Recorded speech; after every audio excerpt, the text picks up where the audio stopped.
Okay, welcome to the Nesco Community Plan Steering Committee, Steering Subcommittee for the May 5th, 2025 meeting. We have Mark to welcome outside of our committee, and thanks for the committee members. I'm not sure what's happening with Lori, but I hope she will join us.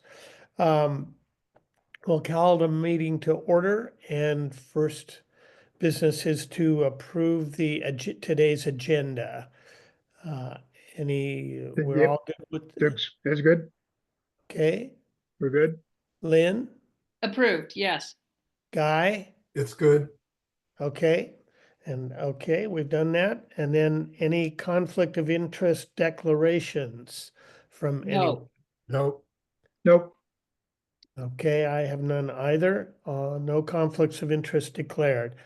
So, Guy sent out an item and I sent out a follow-up item with a couple additional pieces in there.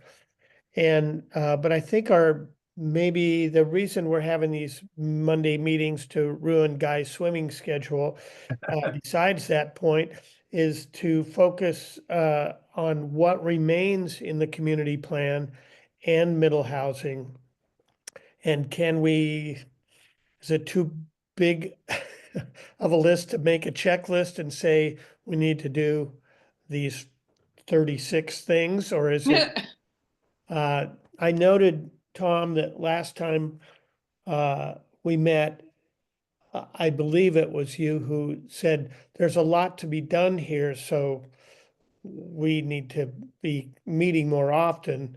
And I think we all concurred, but as the keeper of the record of what is done, I think maybe you have a more clear view than any of us as to where the holes are in the document and things that we have either focused on this and not on these other things.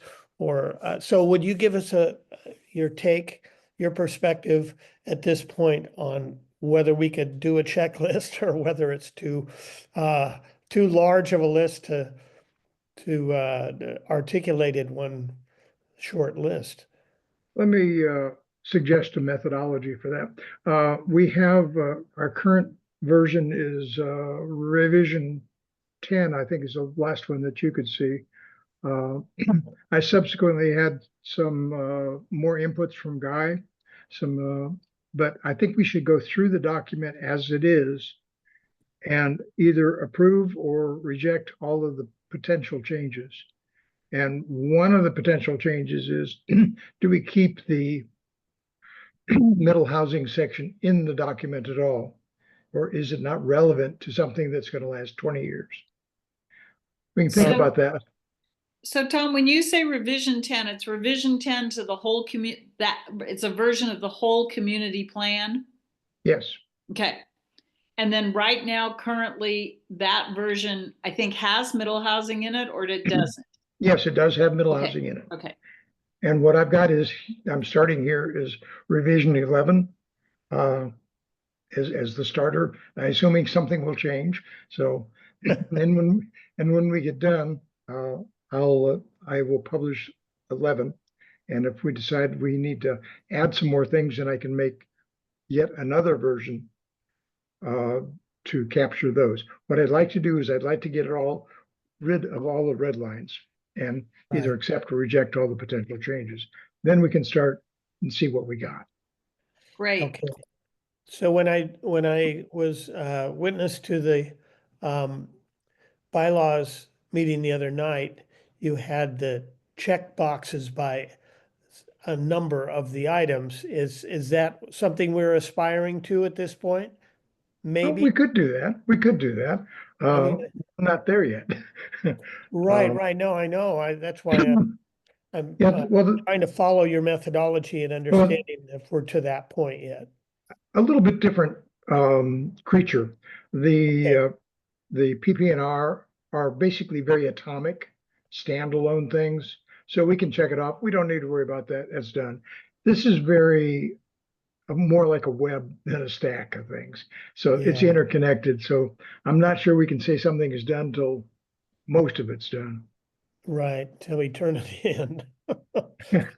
Okay, well, so the two things that I wrote down for the agenda today were that was the first thing, and that was the priority, and then the second one was the document Guy started today about focusing on aspirations and trying to create a forum that on May 25th for the NCA meeting, we might present to the public to kind of draw them back in again to something that's more exciting than middle housing. I can't imagine that that's true, but maybe there's some things when they think about the future and they see a community plan and they say, well, this stuff seems to be all sorted out. Well, what about, we should be aspiring to understand what could be in the community plan or to help future planners indicate what at this point in time the community aspired to.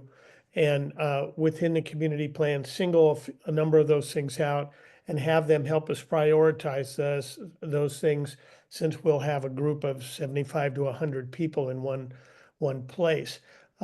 So some kind of a written document we can hand out to them, they can check and turn in would be something, unless you have some other idea, Guy, as to what you visualize. But I think if we could get them to weigh in and they could see a reason to engage again, that might be helpful at this point in time, because we will be having public meetings over the summer that we want people to engage in. I believe the bylaws committee attained a pretty high level of trust through their rigor and the clarity of the work that they were doing. We kind of need to maybe still build that trust and have them understand the document better. But so anyway, those are the two things that I'm hoping we can get to today. If we're going through the entire document, we may not have room for the aspirations piece, but Well, I just say one word when- about, uh, but I personally, I think we ought to avoid the term aspiration. okay, I think we ought to say what people would, I mean, however we want to phrase it. Aspiration sounds like something that is, it's kind of generally unattainable, but, we aspire to some, I don't know. It just seems less certain to me. One of the functions of listing the things that we see that are needed in Nescoin for the future, and I guess that's how I think of it. What's needed, and it's not a Okay. dream, a safety walk between South Beach and North Beach, across 101, emergency preparedness issues, more sheriff coverage, things like that. These things are, in my mind, are needed.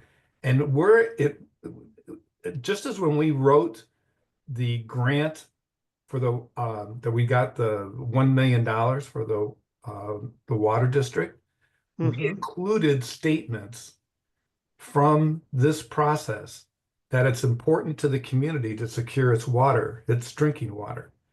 So these statements can be used for future efforts, Right. saying, hey, the community identified these as future needs that we recognize are needed.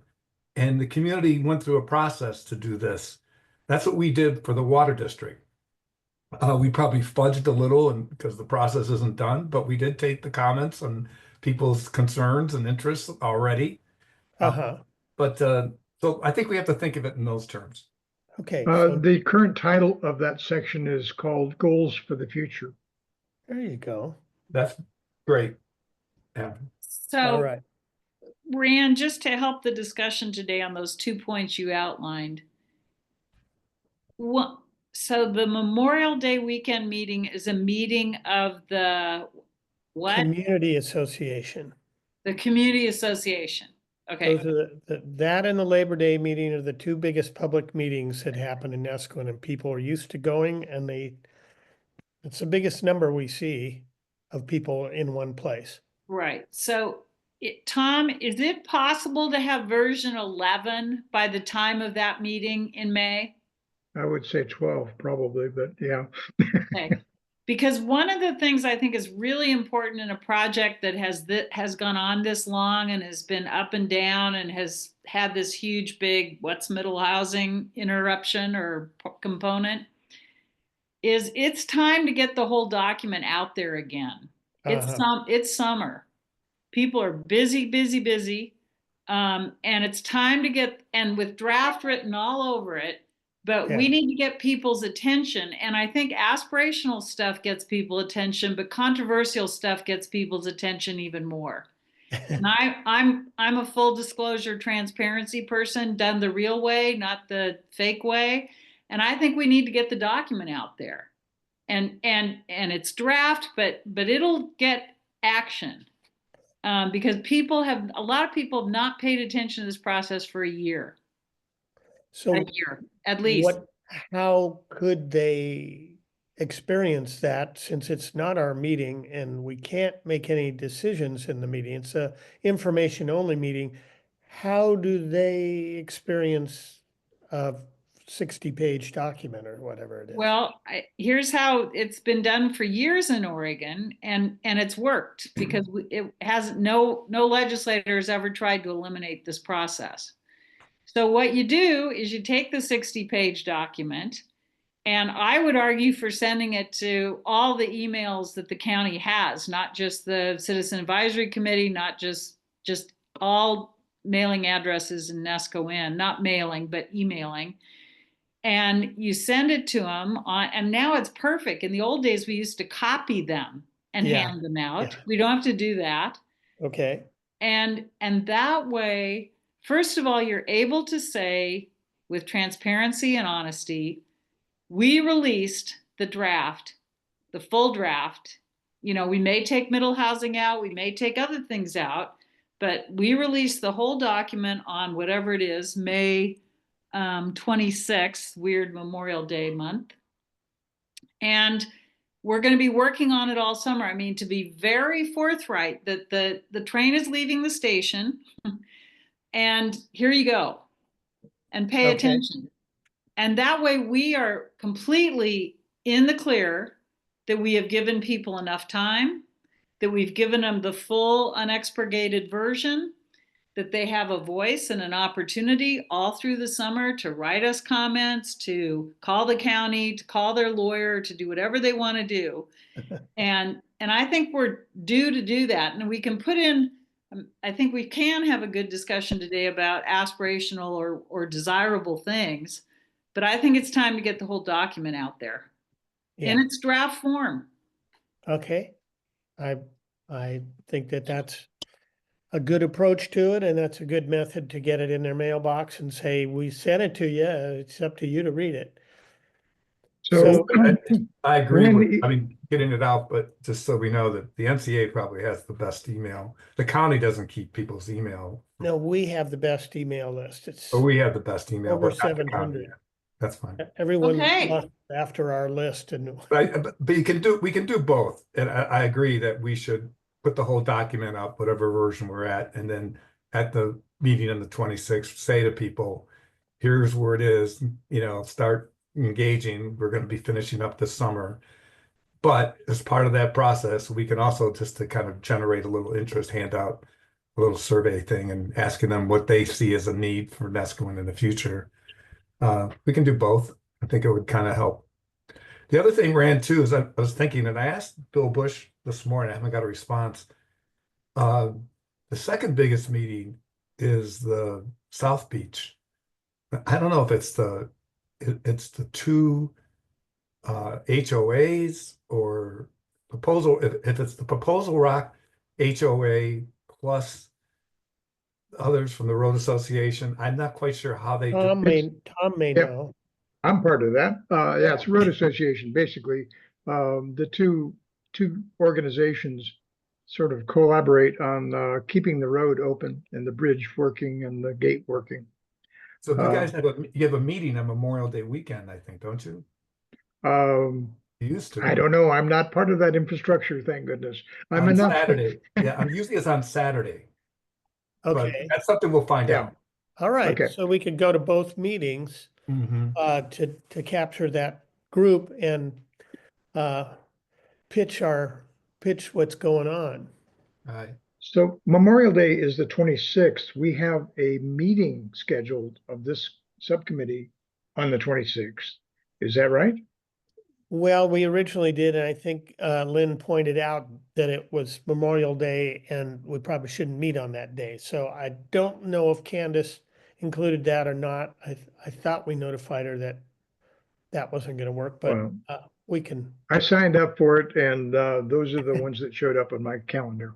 Okay, well, maybe I have to deal I with know, that. because I haven't checked it.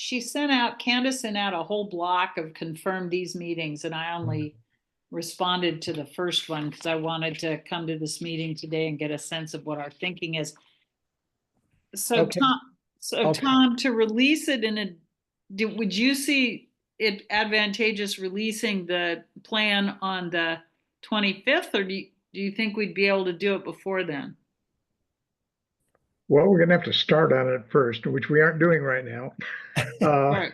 Okay, let's But get to I it. would like to have no red lines in it.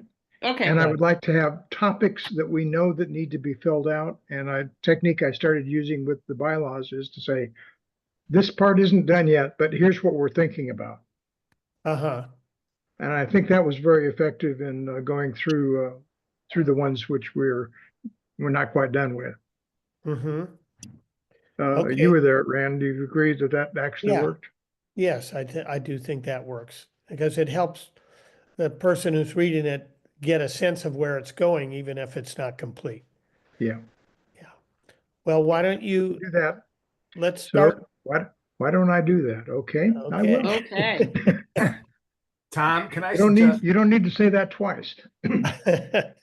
Tom, can I suggest that any underlines that are more about style rather than substance, we can just defer to you. Let's not talk about, what should it be this word or that word. I'd just leave all those to you. And I made some suggestions, but it's up to you in my mind. It's to you decide what best. So let's just go to the substance ones. Well, I think that the first paragraph is really critical for people getting into the document. So I Okay. think we ought to look at that. And I do like the Yep. way that you rewrote that. And I think, but I didn't feel good just you and I agreeing. Oh, okay. So I think we should actually look at that one. So All right. with all due respect, we have to, so we talk about the Nesquin Community Advisory Committee, and this may be something we can put down below. I don't know if you can scroll up a little bit, but the uneducated reader, as we would say in Miss Manners, will not know immediately what the Nesquin Community Advisory Committee is. The first question will be, well, who are they and why do they do this? Well, we have to say that it's the Nesquin Citizen Advisory Yep, Committee. citizen. Yeah, I got. There you go. Because There you that go. I other think one doesn't and I exist. think it may have been Guy that sensitized me to the word citizen in the Singular, yeah. bylaws. Bill Bush drilled it into me. Yeah. Citizen. Thank you. So, Yeah, but anyway, I got sensitized to that, and I just and I don't know, Tom, if you just want to say somewhere on this page where a reader can quickly find it, that is a creature of state law for unincorporated areas. But actually we need to county, I think. we need to do the Napoleon's idiot thing here at this stage and make this document accessible to people who pay no attention to this Stuff. Okay, so I will. The other thing I'm going to do now is I'm going to insert a references, a footnote, and I'll footnote it. I think that's the easiest way to explain it. It might be, and I can help with this too, Tom, is a short,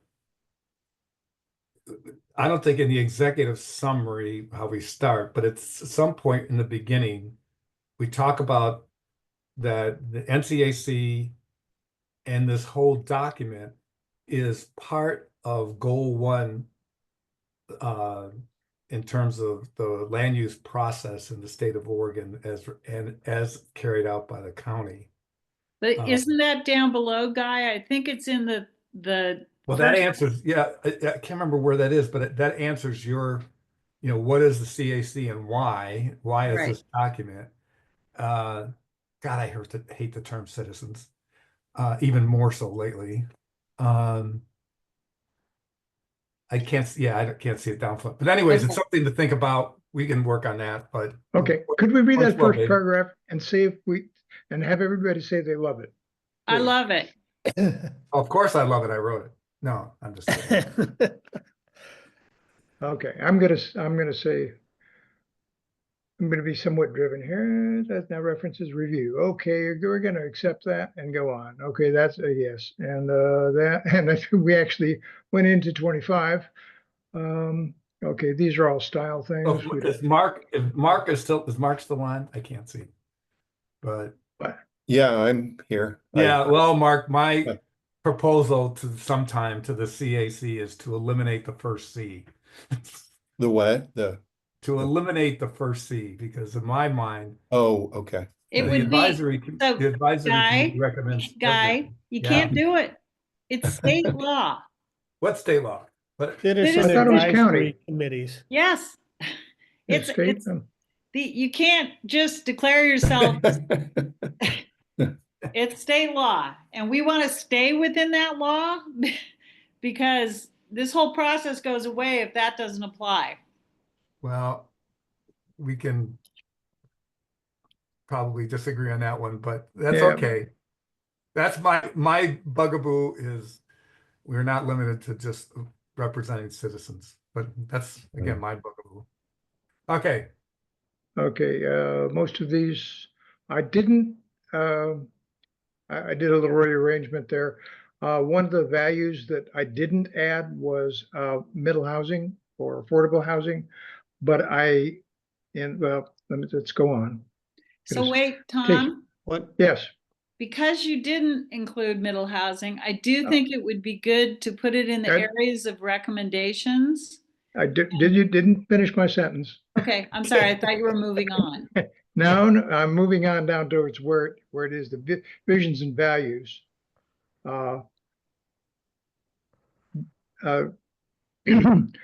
Guy suggested that I add as a fourth or the fifth value, middle housing. I think it actually falls under family focused and education minded. It's family focused in order to have housing here. You agree, disagree, or do we need a fifth one? I believe it is a significant recommendation and at a minimum should be in that front section of recommendations. This is a big deal. It's a big change. And it is and my recommendation is that we leave it in the plan, but it is one of our recommendations. Okay, Right. that's recommendations, that's not values. Right. This is this visions the and value value. group. I think this is a recommendation. yeah, we get that, but in terms of values, Right. can These talk are the about- four Whether- areas that our values are defined in, and then, so Tom's suggesting that family focused and education minded includes middle housing. So it's a set of values. It's not the recommendations are still where they would fit would be in the area.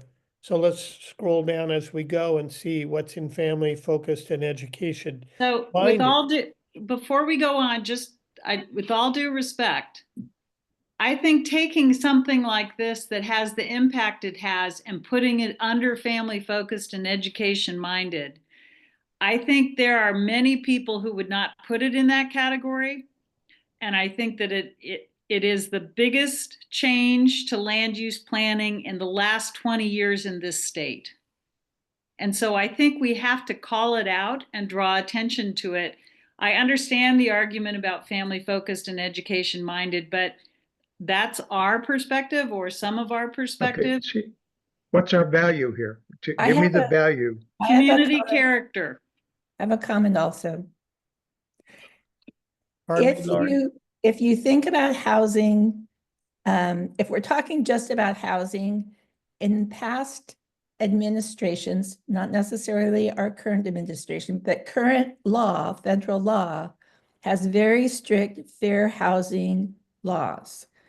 And when the real estate agent advertises a home for sale, they cannot anywhere legally use the word family because we cannot steer a property to a family because it violates fair housing laws. That everyone needs to feel welcome there. They have to be able to be any kind of a household unit that's not traditionally called a family.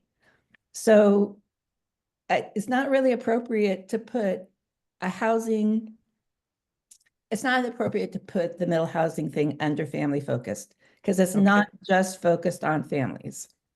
Okay, good clarification. Okay, where would it go with under community would it character? fit? Or does it need a new, I think it It- can certainly be under community character. I think that is the safest place to put it in terms of requiring that middle housing fit the community character and not just be a whole new thing done independent of what the community values. Yeah, It can be, okay. it can be, like you can discriminate in housing and say, we don't want any attorneys to live in Nesquin. Or we only want school teachers to live in Nesquin. You just can't, there's protected fair housing. Like you can't discriminate against race, religion, marital status, blah, blah, blah. And so we could say that we have a value to include workforce housing because that doesn't discriminate against any type of a human being. It's a choice to work or not or whatever. So we could make a category that says that we encourage workforce housing. We could make a category that says we encourage housing for all income levels. We could make a category that's, we could just say we encourage a diverse housing for a diverse population. Of course, it might get us in trouble under this administration, but So, Yeah. so here's just, this is a good thing we're doing, Tom. And the thing I just want to just pull us to in terms of not reinventing the wheel and aligning ourselves with state law as tightly as possible to be on the firmest ground as possible. In the courts, when community plans are overturned, it's often when they are in friction with state laws. So the state calls it middle housing. We cannot guarantee that this will be workforce housing. It can be built and not be workforce housing. And Okay, so let's set the context here. We're talking about values. The state cannot tell us yet what values we are meant to have. they can tell us what values we have to have. That's effectively what this has done. Well, fine, it's not an exclusive list. Right, but I'm just saying the committee and us, we can't guarantee this will be work. We can say we value workforce housing, we can say we value divorce, but none of that provides clarity to people in Nesco about what middle housing is. And that's the part that I'm really nervous about, as you can tell, because we all know and have talked about it ad nauseum, that these could turn into single family lots turned into 4 dwellings for very wealthy visitors. Okay, so I'm gonna try to circle us back because I'm gonna be kind of mean about it. I want to circle us back to, okay, the values that we've developed in consultation with the rest of the membership that has participated, which is a lot of people, thought that these 4 things were the most important thing. Now, how we elucidate that, sorry for the word, how we make that add to it or subtract from it, that's fine.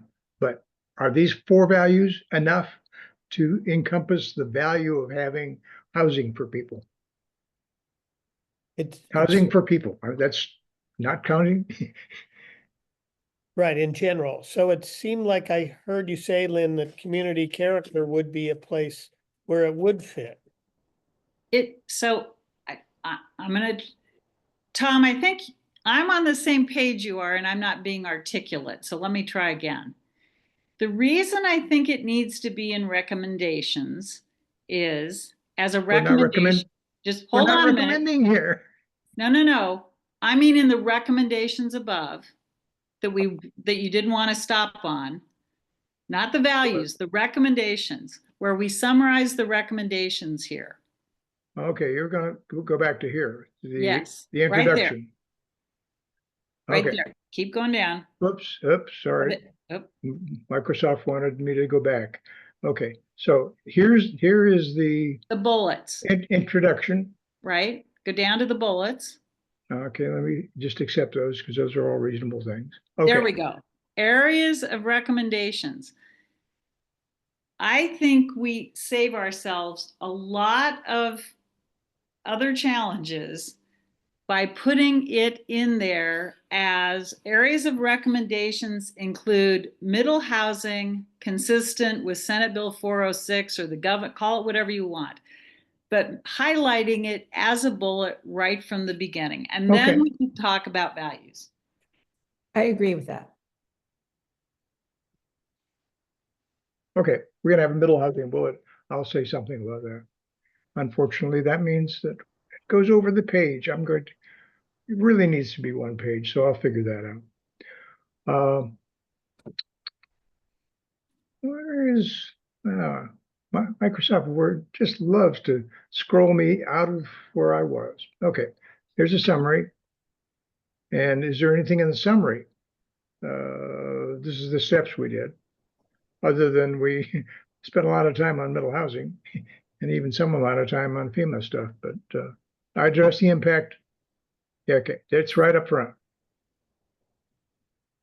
So I just use the word middle housing, however you want to get it in there. No one Do I knows call what it? Senate Bill 406 is without saying middle housing. The governor has branded it as such. Even before she went on NBC Nightly News.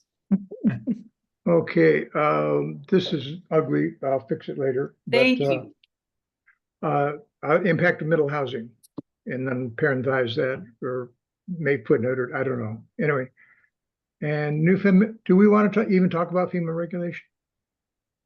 No, I don't. Someone asked Okay. me this weekend and I don't think we have a clue. well, Unless Sarah wants us to, Guy, does Sarah want us to talk about it? no, I think they're fine. The county is fine with where it's at, and it's a simple process. I mean, there's a lawsuit going on, and I don't think we want to comment in the No. middle of a lawsuit. So we may have to come back. I mean, the county may have to come back and change its approach as a result of the lawsuit, but I doubt that's going to happen over the next 4 years. Yeah, that would. So I just don't think we need to spend any time on FEMA now. I think No. 6 months ago, yeah. Yeah, I it's a would, different world. yeah, I would say so too. She was at the CAC meeting. The FEMA is kind of in the, it's not where it was a few months ago. It'll be a while, so. Yeah. Yeah, if there And is a with FEMA. that change, I'm comfortable with all the other value stuff you want to do. I mean, to me, the critical point was getting that up there for people to see that that's in here because it's broadly known and it's a huge change. Okay, let's move that ahead of, come on. Move that ahead of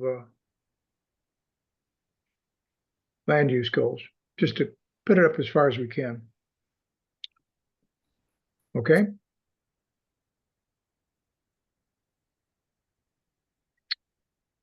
Now,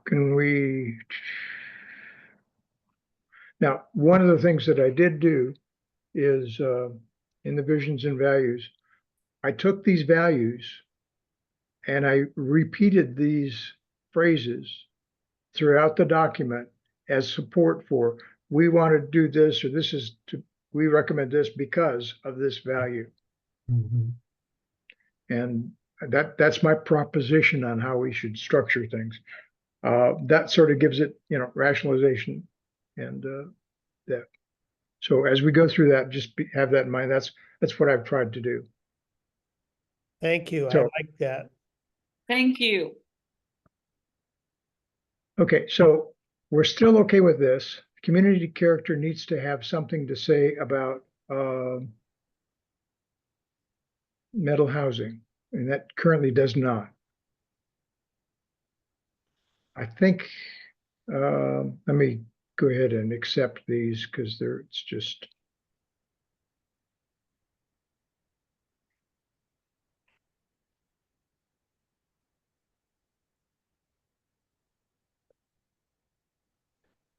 Okay.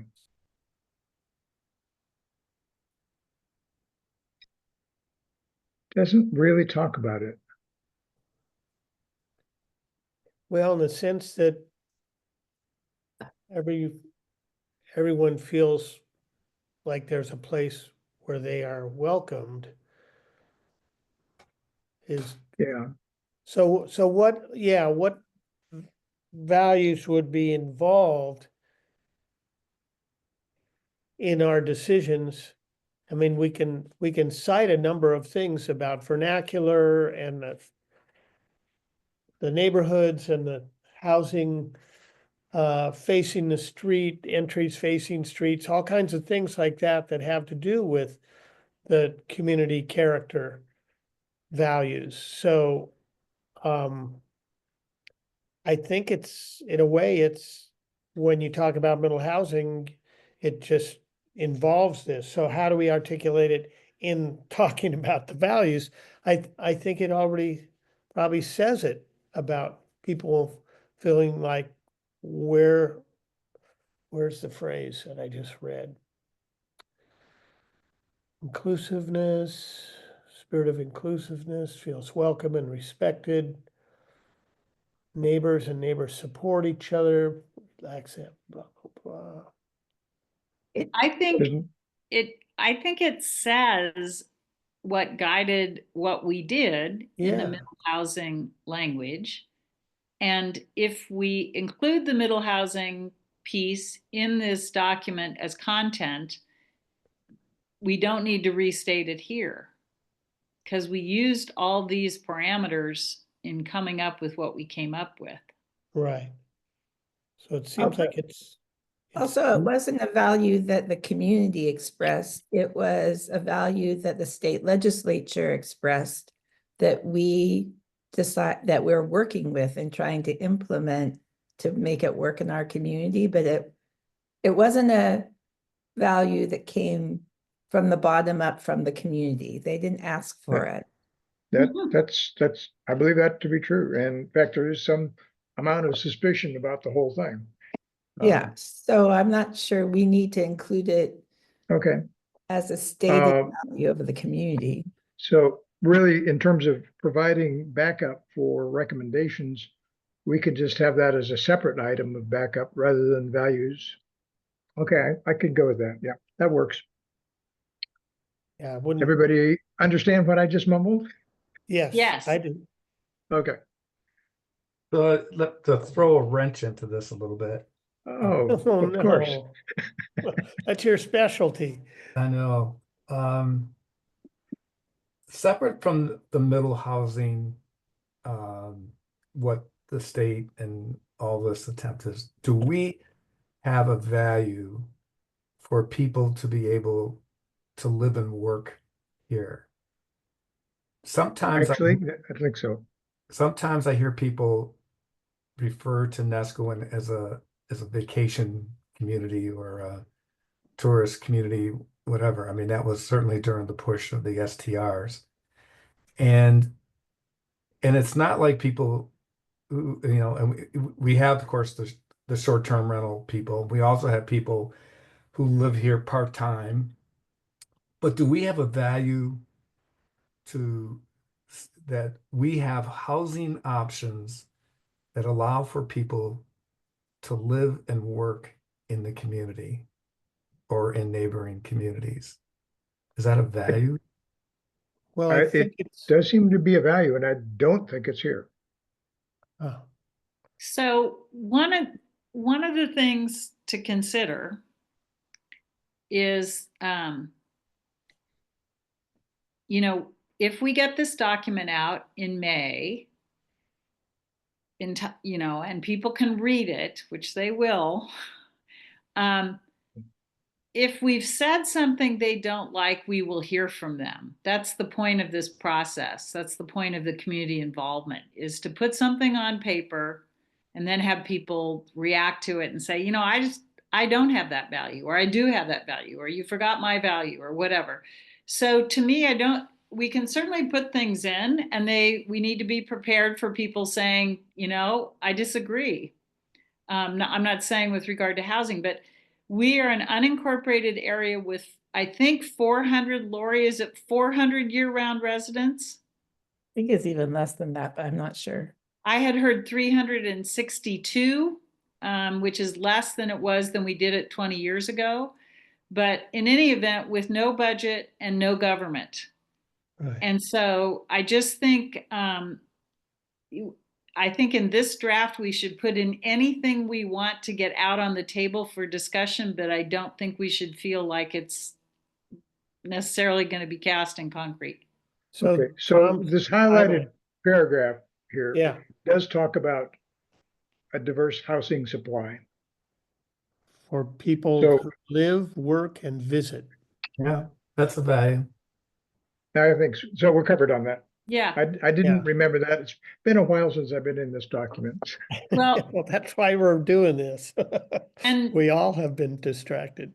Tom, I don't know if it's worth saying this. Guy, you may have some sense on this, but frankly, it used to have, Nesquin had a diverse housing supply that accommodated a variety of housing needs, including tents, right? And teepees. And teepees. And so, you know, I don't think maybe we should acknowledge that, because that's not really changed. That would be going back to something that existed for decades before it disappeared, in the probably, I don't know, in the 80s. 80s.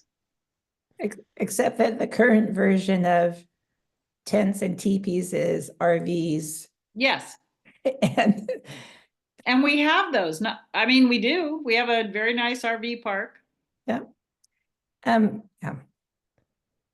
So are I you, like that paragraph that was just discovered about the preserving the variety of housing supply. And I like that it specifically doesn't necessarily reflect or mention the middle housing, because I think in my mind, the difference between accommodating of the variety of the housing needs and the specificity of the middle housing thing with the quadruplexes and cluster cottages and the density that is, one is telling you how to do it, and the other one is leaving an open goal of what we want to achieve. And to me, there's a little bit of difference there in oh, yeah. the way people can So- think about it. I think that's true. I think part of the reason the governor was successful with middle housing was the realization that in the 80s in Oregon, housing was affordable, and not just in Nescoandy, but it was affordable.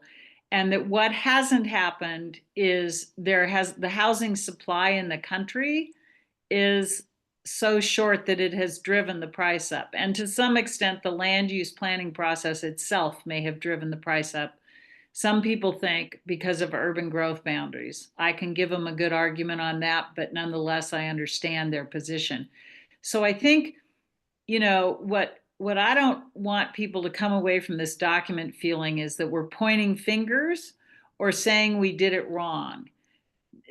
Nesquin's ability to control the market forces that began in 1980 and continued to present time is why the governor did the middle housing initiative. Is it wasn't going to happen on its own. And I still have very real concern that unless we do this well, single-family houses will be taken down in Nesco and fourplex luxury units will be built. So not that I have anything against luxury, but I'm just saying the property is so valuable in the village right now, it's going to be hard to get workers' housing there just because of the land value. So anyway, I'm just saying, I don't think Nesco was negligent.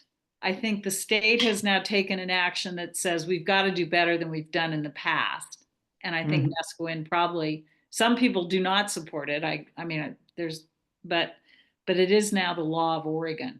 So So we the, can use that how we want, but it's not because we weren't keeping our eye on the ball. I mean, it was just, it was insurmountable. so this paragraph, do we want to keep did require additional values beyond those of 2001? Is that accurate, or did preserving the character of Nesquin dictated that we no. Yeah, I'm not happy with this first sentence. Yeah, So, that we need to either alter or maybe just get rid of it. Yeah. Let's get rid of it. oh, okay. That's an easy. Yeah, And because I I can think the do, I rest, can do. the the rest rest of is, the paragraph is great. yeah, I think the rest is accurate, but that part is Yeah. a presumption Okay. that I don't think is accurate. Thank you. Good, a good suggestion. I was racking my brain to figure out how to make that sentence acceptable. The reason, the way to do that was delete it. Okay, fair enough. Okay, Actual progress being made. Okay. So we think, well, with character values and that, yeah, that's a um, good one. that basically calls it out. Yeah. Okay. Okay, we've accounted for middle housing in the document. All right, all right. This so far. Tom, can you increase the magnification on the? Yes, I can go that far. And I can go a Well, little farther. About that. I think that's about as far as I can go. Really? Okay. Okay, you want to look at that paragraph again? No, I'm good. I have one question about that paragraph. It says Nesquin needs a diverse housing supply that accommodates a variety of housing needs. These changes, Okay, yeah, okay, so what changes? he's, Recommendations? no, it's not, we're not recommending yet. This need this, is, Could we say our efforts are aimed at maintaining a vibrant community, blah, blah, blah? about, I like Tom's, Okay. the need Yeah. is aimed, this need or the need? the needs.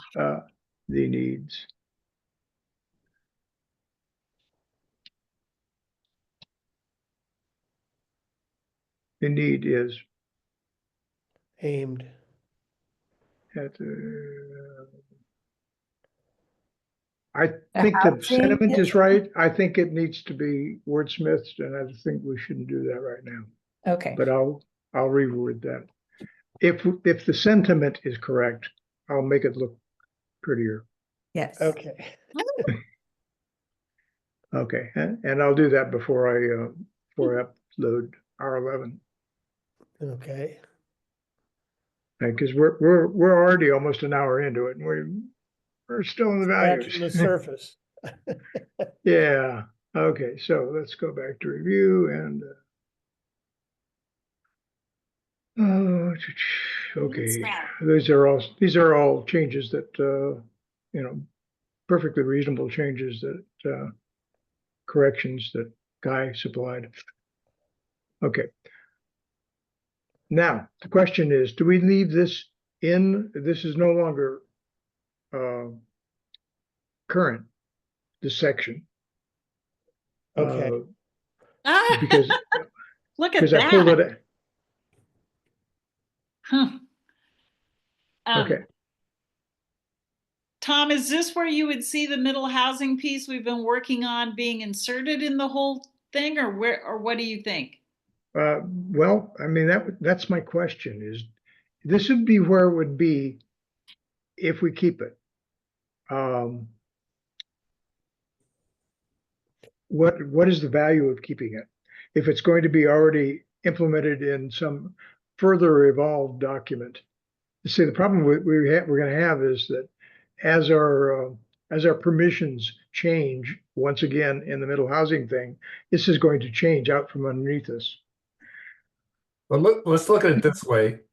By the time we approve our community plan, our middle housing ordinances will be approved already. Yeah, that'll be history. They will be part of the county's ordinance list. So if you go to the county website, you look under Nescoin, and it has our land use ordinances. The middle housing ordinances will already be there. We don't in this document we don't list every other ordinance that's in that list. I mean, it's pages of ordinances that pertain to Nescoin. So why would we do middle housing? It's just another section of those ordinances. And we already addressed, the need for variety of housing and stuff like that. So I think we just don't, we don't include any of the middle housing in this document. We have some references to it about housing and variety and other things, but it's already going to be part of our ordinances by the time we approve this. That was basically my thought, is it's going to be history by the time we get done. Exactly. But let's just put it in. We're Oh. not going to be able to send this document out 6 times. And if people don't have the ordinance in the context of what they're reading, they're not going to go find it. I mean, our obligation is to make this as easy for previous non-participants as possible to access it. Lynn, I think, remind me if I'm wrong here, Tom, but didn't we submit our final recommendations on middle housing to the CAC? Yes, we did. And we went through it line by line, top to bottom. Yes. And so the CAC now has the middle housing. They have to decide if there's any changes to what they want to send to the county. Right. And then they have to decide if the county makes changes, which may happen. Actually, that's where we're at right now, is the county's deciding whether or not they can live with what we said. Right. So then the CAC has to decide whether or not they want to counter any of that.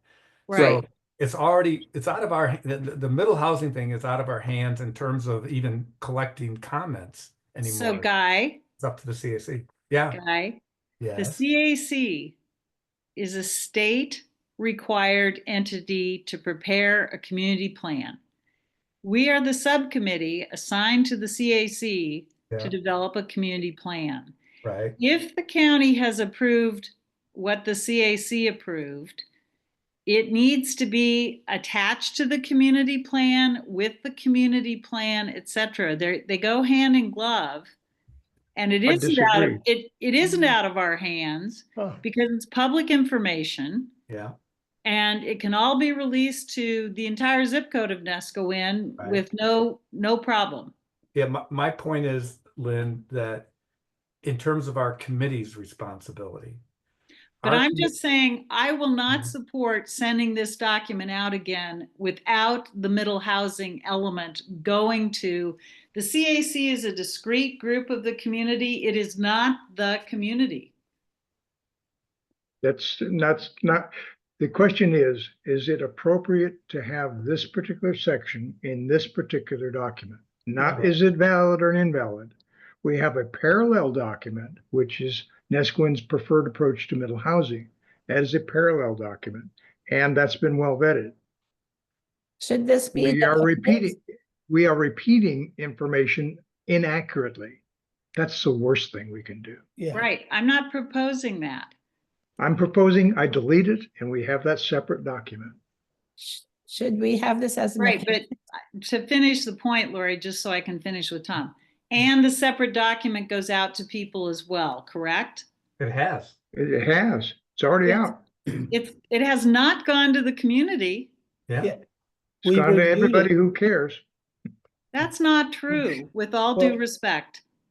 I have people asking me for it. I have not given it to anyone. Why Well, not? Mark, Everything is public. Mark, If somebody based asks on- for it, give it to them. Okay, so what's the okay, CAC, so what's the CAC done with it, Mark? I thought we were waiting for the county to tell us it was okay. That's why I haven't No, given it to no. people. No, I- send it to everybody.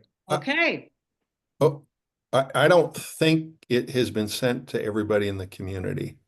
I, No. Okay, I, everybody who cares. no, No, go ahead. I sent it to Sarah, Tom, and Ran, and the members of the committee. I sent it to Sarah last week because we thought there was this deadline to get right. it to her by. And so I sent it to her and she confirmed that she received it. Now, I don't, Guy, I don't believe that we've sent it to, are you saying, are you asking if we've sent it to the 700 email addresses we have? I think, I- so as I'm I, asking Oh, what I had, okay. I misunderstood perhaps. I thought the county had to look at it and tell Yes. you, Mark, Uh-huh. that it passed muster. That will Yes. take some time, Lynn. Right. They have it now, and I don't have any idea when that's gonna happen. Well, except for Sarah said Uh-huh. Uh-huh. that it goes to them and they get back to us before this process finishes in the fall. That's correct. Okay, so That's what correct. I'm saying is Yeah. if we are going to give this document by May 25th to the Oh. community, which I define as the 700 emails we have, and I actually would define it, and Sarah will have to legally define it by zip codes within the community plan area and addresses, then what I'm saying is we should take this part out because it doesn't match what we did, and we should say there is an additional document that requires county approval, and when it is available, it will be made available to you as well. Well, it's available we can certainly give them a pointer to the thing which says preliminary, because that's what a part of the title. And when we put out a notice that this is available, we can have a pointer to the other. People could, if they knew how to get to it, could see it right now. Anybody in the world can look at it if they knew how to Right, get to it. but our job is to make this easy for people, and it is not about just the people who And- show up. Well, So, people who care will find a way. Yeah, Anyway, but- that's beside the point. Yeah. So the thing Mark, that's can I- important is, go ahead. Mark, Uh, what I think we need is some clarification from the county, and I think it's probably your role to get it. We have sent on the CAC, I mean, our committee went through the process to, come up with this, our preferred notion of middle housing. We sent it to you. You then, I don't know what the executive committee or however it was decided to send it on to Sarah. That's fine. In a sense, you trusted our committee in the process that we went through, that it was the best sense of what our community, those who participated, wanted. Now, Sarah has it. It's going to go, she's running it through the DLCD to make sure it's legal. She will then come up with a final draft document that's going to be submitted to the Planning Commission. That document, we will then get that document, and the CAC, not our committee, but the CAC will decide if there's anything there that you want to comment on or support or not support. My question to Sarah is she, and this kind of to Lynn's understanding, I don't think she has to send that document to everybody within the community boundary, because it's not a Measure 56 change. It's just simply an ordinance change. I'm wondering if in fact it will be mailed to everybody. I think there's a possibility that it won't be mailed to anyone. But So the guy, yeah, I think that's absolutely right. I agree with you. It's not going to be mailed to everyone. right. The community plan will at some point be on the county website or whatever tool they use for it. My point is that I think some of the most important work this committee has done is drafting that middle housing piece. Right. And to be frank, it's the only piece people in Nescoin ask me for. They kind of go, yeah, the community plan, we've read it before. We want to see the middle housing stuff because it affects property values. Let's be really clear here. And so to me, your point is exactly spot on, Guy. Sarah goes to DLCD, it comes back to the Planning Commission. We can save ourselves a lot of time and effort just making a link to the website of the county where it resides for our community. We've done our job then.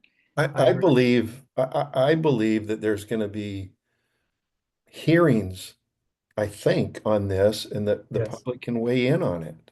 I Yes, believe that's true. that is All my true. understanding from But I think Sarah. the point is, and I think what Lynn's saying is, our role then, because since I don't think it will be mailed by the county, Nope, it it will be won't. on the county website, but I do think the CAC should in fact alert people that besides the CAC as a advisory committee could take a position on any of those things, but individuals can as well.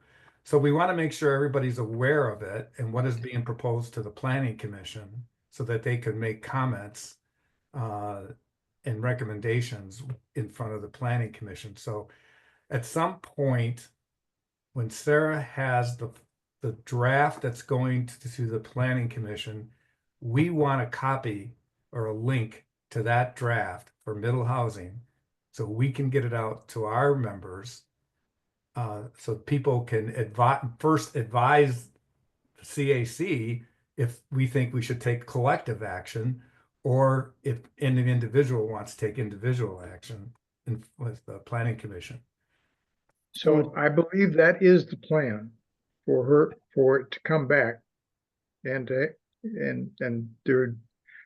so It doesn't But- hurt to have the middle housing piece out, at least initially, as part of our process. When we finally submit the plan, which will probably be sometime in September in my mind, but when we finally submit it, we don't have to submit the middle housing, as you say, Tom. It's just redundant. It's already there and been approved. yeah, Right. so I think one thing that been highlighted here, that not everybody, even in the NCAC, may have seen the document. Maybe the next time we put out an email blast, we can have a link to it Yeah, and say this is going to be considered by the county. yeah. I think that would be, Mark, if we could do that, that would at least let the maximum number of people know. Yeah, we'd have the exposure that Yeah. we shared it. Are we sure, Rand, and I think I asked you this, there are a couple of those definitions that we want to make sure we're clear with the county, the things that we brought up about the definition of middle housing, the concern that we had about detached Multifamily, housing, the issue, the way the language, and I brought all these things up at the Planning Commission workshop with DLCD 2 weeks ago. What Lori brought up was the way the language read, it looked like there was no multifamily. setbacks on Oh, the sides of a quadplex or triplex, that there were no setbacks required. And I brought this up to the DLCD staff during our workshop, and she says, "Oh no, there's all the standard setbacks required." I says, "Well, read the line. It says there's no setbacks required." And she says, "Well, that's because there's common wall. It's common wall housing." And I go, "Sure, but the language doesn't say internal walls. It refers to there's no setbacks, no side setbacks." How can that be interpreted? So I don't know whether, hopefully DLCD she's noted it, whether they make the change or not, I don't know. And then the other one is the definition about multifamily housing, which brought up, and I don't know if there's others that we want to Well, make sure. Specifically, middle housing does not refer to multifamily housing. Well, This that was is the big, specific. that's right. That was the big concern. Then they put it out as one of the 5 or 6 different types of housing. Remember They that list? defined it, and we added the sentence that doesn't apply to Nestwood. Yeah. And but we haven't heard, that was a really key thing in terms of this going well. And we have not gotten an answer from Sarah on that. Yeah. Well, she'll Mm. probably waiting on DLCD to come back. But Yeah. So, my recommendation is to wait until Sarah has a copy back from DLCD. Then right. we send that out Yep. to the community. Yeah. And Okay. otherwise it could get confusing. And Fair enough. Mark, maybe you're the person who communicates with Sarah, say, as soon as you have the corrected draft back from DLCD on Neskowin's mill housing approach, we would like a copy so we can share it with our community. That might be the best way. We meet in a week, and so the CAC chairs meet on a week from today. So Yeah. that's, Have that on the agenda. yeah. I Thank you. just got an email from Sarah with our summer schedule, which is packed for the planning commission. But with a lot of different hearings. Summer's usually a very busy month for us, a lot of permit requests and variance requests and things. So we start May 22nd and kind of go May and June pretty steady right through to July. And so anyways, it's going to be a busy summer for community development. Okay. Okay, Thank so you, I Guy. think I we have think- a resolution then. on Yeah, that. I think that's perfect. Yeah. Thank you.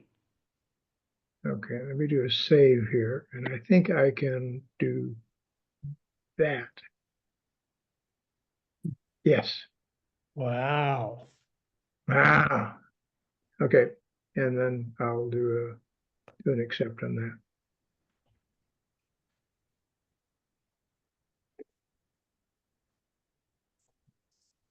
Okay.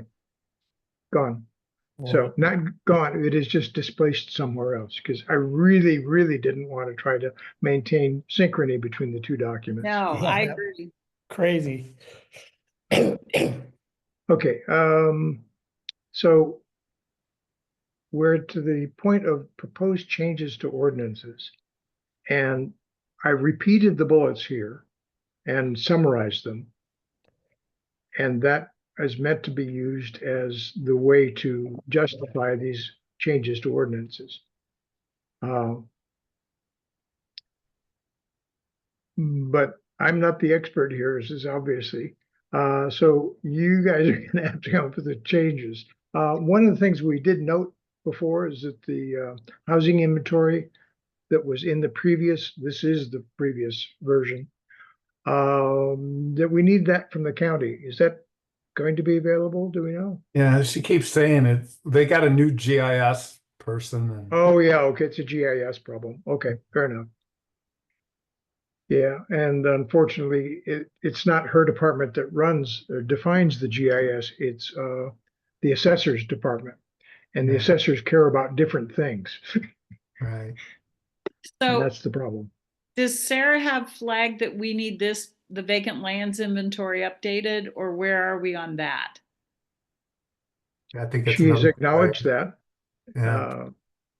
I think we should think about saying here, this is the 1997 vacant lands inventory, and we are relying on Tillamook County to provide an updated inventory. And that way, even if they don't have it done by the time September rolls around, they're on the hook for it.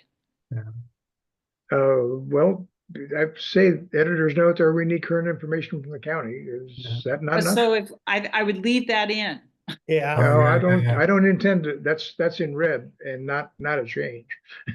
Okay. That's, And I thought it remember- was a change or a deletion. So if we're No, leaving no. it in, No. I'm good. Yeah. no, I can make it purple if you like. No, that's fine. That is You fine. na- And we always got to remember this is within the community boundary, not within the CAC boundary. Yeah, Right. I can, let me put some shadow on that just to show that that is indeed a, make sure that people know that that's a cut and paste. Okay. Okay, so the ordinance changes.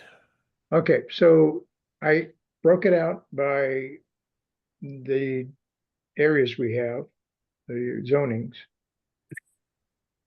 And do we have a list of things we want for R1? Well, Other than remove all the non-residential uses? here's the question, and I think overall it's a CAC question. We know that the county is resistant to doing this. Yep.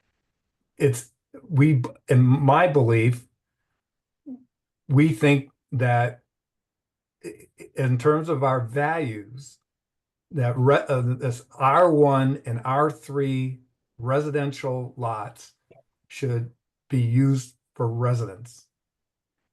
And Sounds sort of definitional, doesn't it? it does, but that's not how it reads. So this is kind Yeah. of a middle ground recommendation that I thought, we could present, and that is all non-residential uses would be removed from outright. They would still be they could be conditional.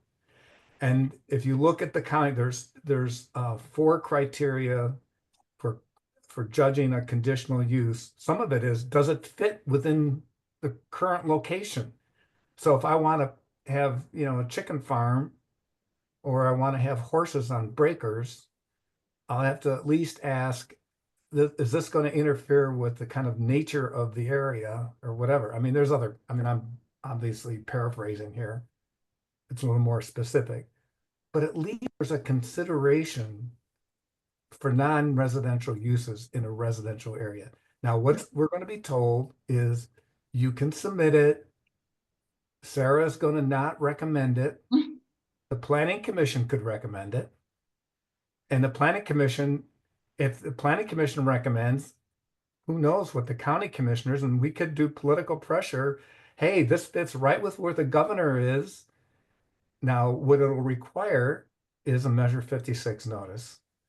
And that's what they're trying to avoid. The county is risk adverse right now.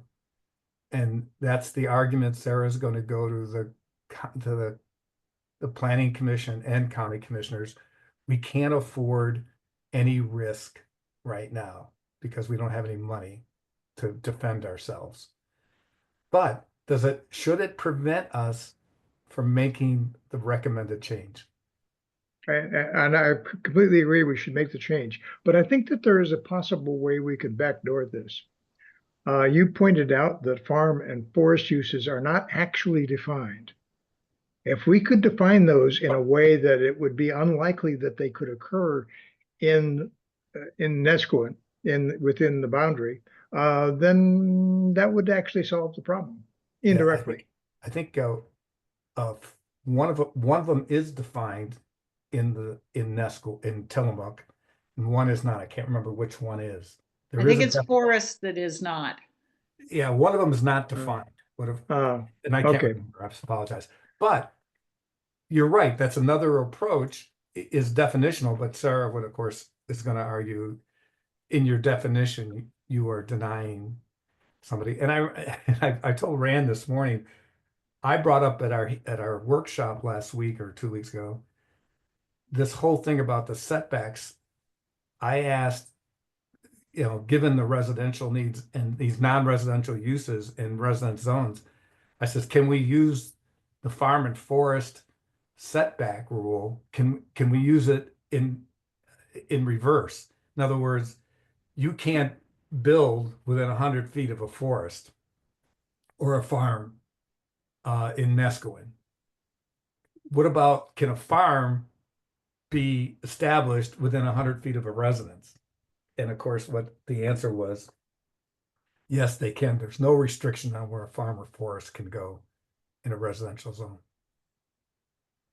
So it doesn't work in reverse.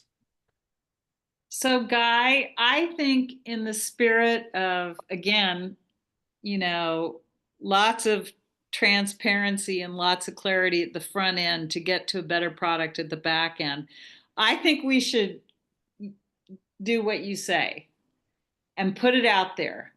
And just like the community is going to respond to what we put out there, Sarah will respond to what we put out there. Yeah. The county has to carry some form of legal liability insurance, which, I mean, they have to. They can't be doing lawsuits without it. So Right. I think that, and we can't at some point before when the county initiates processes like these and updates like these, they should be factoring in their resources or lack thereof. So I'm for putting it out there, and I'm not sure we'll prevail, but I think it makes all kinds of sense, and it goes on record then, which the commissioners at a minimum will have to pay attention to. And given what we are being asked to do by the state of Oregon to increase middle housing, to increase housing density in residential zones, all these non-residential uses should at least be, in my mind, should at least be conditional and not outright. So I think we have the state behind us in this, but again, we'll see. But Yeah. I appreciate, I'm all for putting it forward and letting the planning commission take it out. Do Let we the need to fur say more? fly. Not recommend it, actually. So Sarah will make a recommendation. She can't decide. It's not her decision. She could decide not to put our plan forward. That's another question mark that has come up. Who submits the plan to the planning commission? Is it community development or is it the NESCO and CAC? And that's been fuzzy. But this is one of the examples of where, what if Sarah says, I'm not going to submit your plan because of this thing until you change it? Well, then we're at an impasse. Well, I think we're at a negotiating point, right? Good thinking, Lynn. Okay, so by the time we get through all of this and people get through all of it, there will be some negotiating points, and we can have that conversation with Sarah. And we all know her; she will negotiate in good faith, as will we. Yeah. I get why she thinks the way she's thinking, and she's trying to protect the county. Yep. I get it. But Yep. we're trying to protect our residential area. Right. Well, there is a discussion going on in the legislature right now, and it's occurred, the last time it occurred robustly was when Intel was expanding in the metropolitan area. But there is a conversation about the lack of coherency of the statewide requirements with some of the logistics and realities of life in 2025. Mhm. So they know between the county and the state, there's this tension. But I think in this draft, we should get things out there to provoke discussion and negotiation. Okay. Okay. So Do we, leave it. go ahead. Oh, go ahead. I'm another point. So I want to know if this is sufficient and should I delete the second one? I like the second one because even in conditional use, to have a definition of what farm and forest actually means would be helpful. So could I impose upon you to give me some definitions? I know you found them some places, some other places. I sent you a clip of the one that the I- county does have. I know, but I've lost a lot of your stuff. But can I I- just, It's, can I you know, suggest- it gets garbled. I don't know why your emails No. get garbled Well, to me. I'm but- garbled. I think it's to our advantage not to submit farm and forest use definitions. That is not a CAC's responsibility. There are at least 20 to 50 Oregon Supreme Court decisions on what is farm and what is forest. And I think it is something, again, that we negotiate to say, help us out here, Sarah. How do other counties do this? I mean, again, these are things that the county should be solving. Providing. No, they're not going to solve it unless we put it in their face. This is a way of putting it in their face. Right, but we cannot provide a farm and forest definition that, Why not? Why not? For Nesquin R1, that is definitely one thing that's in our purview. Absolutely, no question about it. That's in our purview. And farm and forest is in Nesquin R1. the So Oregon how is it not? statute, How's the Oregon how's it not? statute, the Oregon statute preempts the county code on definitions of farm and forest. Well, except the counties have different definitions. I sent Sarah the Lincoln County definitions, which would preclude the use of farm in our residential zones, the way they've written their definition.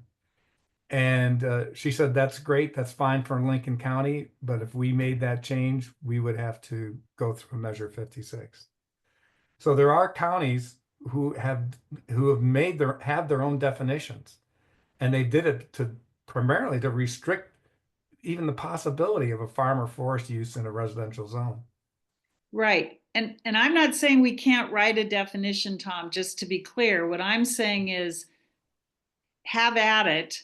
It's the reason there are Measure 56 interventions is for various interests to be able to take things to court and get them resolved. I mean, it's not the end of the road.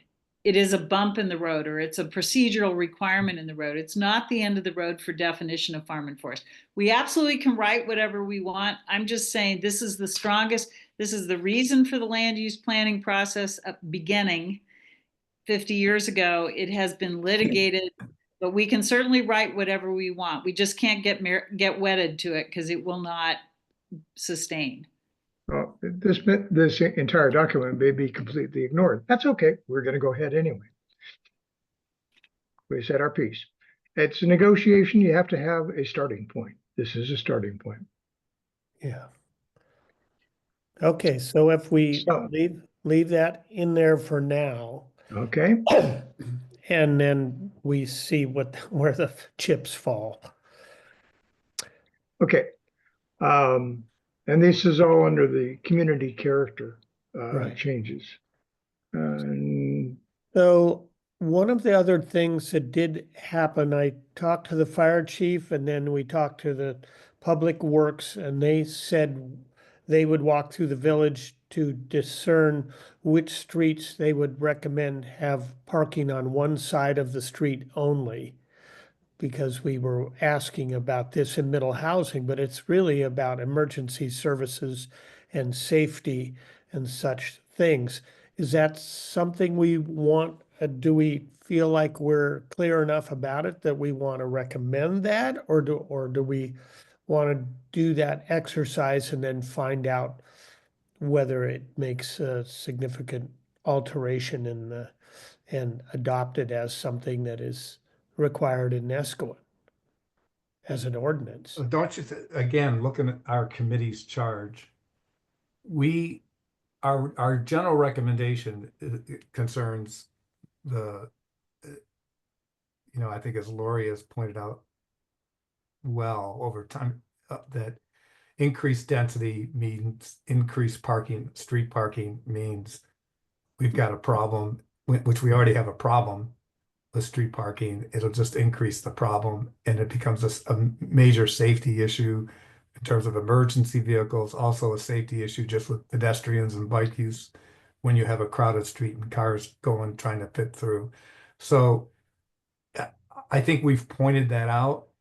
In terms of making a proposal, I don't see that as our committee doing. I see that as a CAC, some committee of the CAC, if there's an appropriate one, that would take that on, that would actually say, here's where we'd like to change the parking situation. There is a recommendation coming out of the community plan that we do something. Unless you find that the community plan should be so specific that we say, on Salem Street, you can only park on the south side on Monday, Wednesday, and Friday, and Well, we say in the values that we work cooperatively and in coordination with the county on safety issues on roads and such. And well, we Yeah, do. no, I know, yes, I mean, yeah. So we say that, but that doesn't mean we've done anything about it. So I thought this is where we did make recommendations on ordinances for such things. Okay. My mistake. I don't know. No, no, no. I mean, if you think, that we should get down to that nitty gritty, I'm okay if people are okay Well, with we can going. generalize the statement in We should get saying Mark. that, Go ahead, Tom. just saying, generalize the statement that, we like to see change the ordinance that Makes the makes streets parking have be be restricted as per the safety. and I for said that emergency extremely poorly, vehicles. sorry. Is that under the general recommendations of the community character that we're discussing this? That's what It could be. I think it's safety. It's a safe bit for me. It's the safety and number one resilience. Safety, issue. yeah, Safety and well, let's resilience. see let's see what we have in safety. Off-street parking, landscaping, and fire safety. Okay, thank you. So Uh, it's both off-street parking and fire safety related. The other Mhm. question that implied was whether, even if we did that, would we, and it's too late to change middle housing's recommendation about having 2 spaces for every cottage Well, or whatever off-street. we tried that, and that was a no-go. Okay, So back to community. That seems to be all that we can think of right now. what's the setbacks, reduce side and 1/3? I don't remember that one. That was Um, a concern to allow more housing to fit in. Reduce, that seems pretty vague, or well, Yeah, by I don't- 1/3? Wasn't that a placeholder for something before we had looked at all the pictures we looked at? I thought that was a placeholder. I thought that's why we called it a concept. uh, I distinctly disremember anything. I don't remember typing this in, so. Okay, yeah, this seems not clear to me that we would leave this way. We can get rid of it. Any other, I agree. Okay,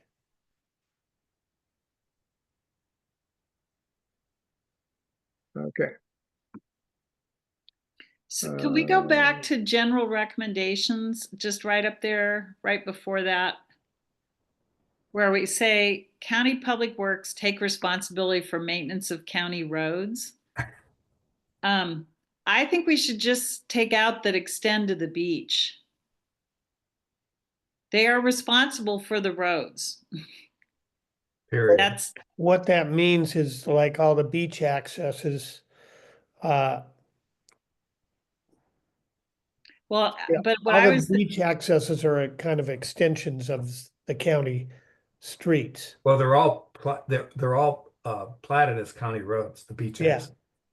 So so that- I thought, but don't we get there by saying county public works take responsibility for maintenance of county roads, including accessible pathways to the beach, period. Yeah, I'm not sure about the second part because Yeah, I don't want to say pathways because it takes away the fact that these are roads, not paths. Well, it's Not main including road. pathways, but it doesn't say only pathways. Yeah. right.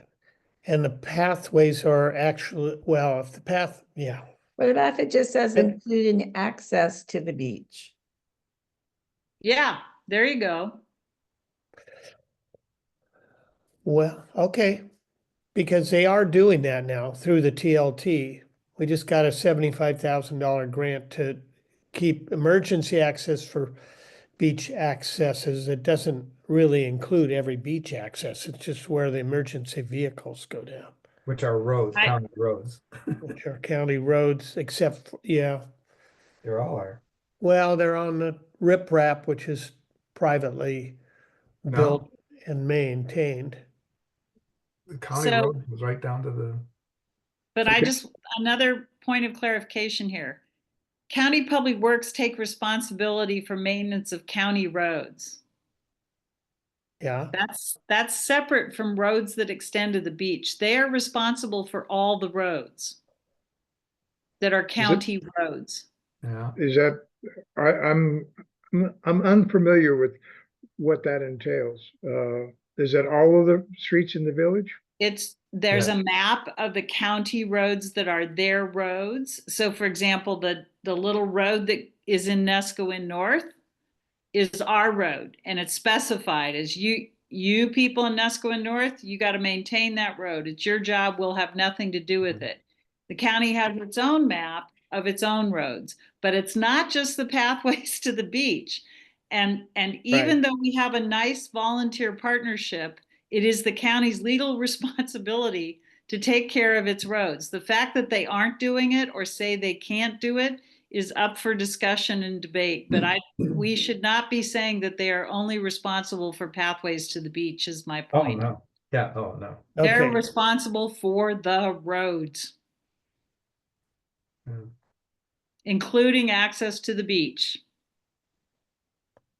And do we need to have this part?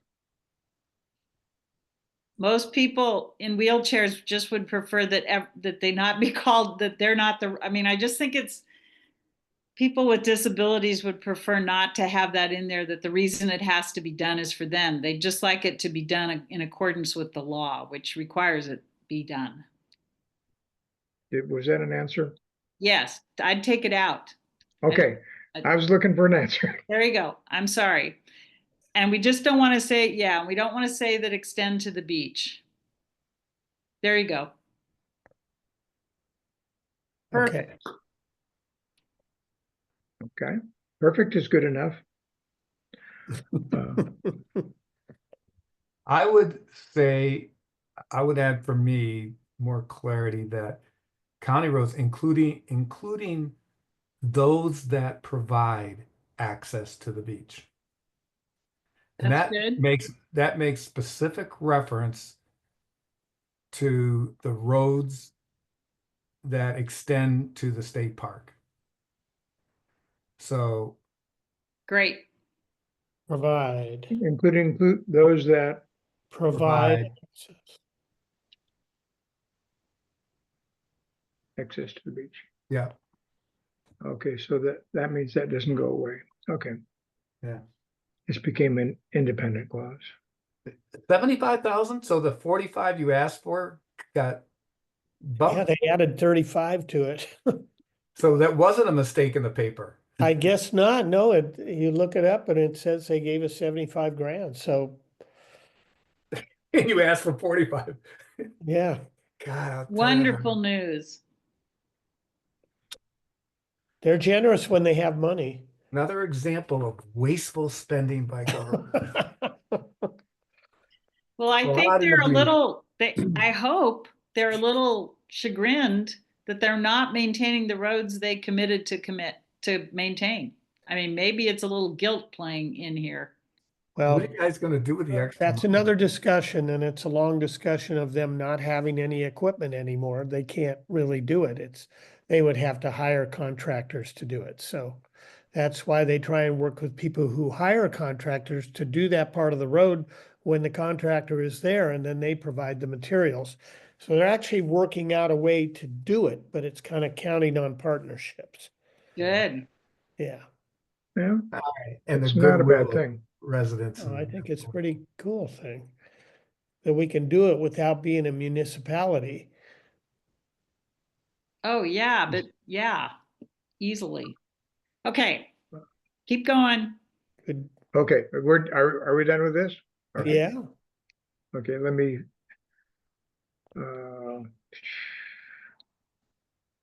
Oh, goodness. What did I do? Okay, I must have had too much wine or something. Let me fix this. I Inebriated apologize. editors, that can be challenging. Yeah, I can't even find the keyboard. Okay, I'm just gonna make these regular. Fortunately, there's a button that you can do that. Yeah, I just want, added the primary, and it's just another reinforcement that these zones are for housing. yeah, adding the word primary here is the thing that, Yeah. We're making it shorter. Yeah. more concise. That's a good thing. Yep. So we accept that that's putting the primary in there is. Maybe I should have left the highlights in there for Sarah. Hmm, Maybe she'll miss it. No. well, yeah, maybe she'll miss it. Okay. I'll accept that part. Yeah, for right now, let's leave that because that's the change to an existing ordinance. Yeah. So we should highlight what we want changed. Yeah. Okay. Okay. I did actually make sense when I was doing that. All right. Well, We sometimes know it mine did. works. Okay. Anything else on this? I think we're good with that. Environmental stewardship and safety and resilience values. Do we have anything to say about that? For changes in ordinances? I'm not familiar on the environmental stewardship piece. Does the community have any environmental stewardship activity? Again, Sarah's admonition to us to view this as an opportunity to get grants. I don't know who, I know what I do on my property that I consider, stewardship, but I don't know that is there anything that we do there that we'd want to get a grant for that we should build into our language here? Well, here's what the values say.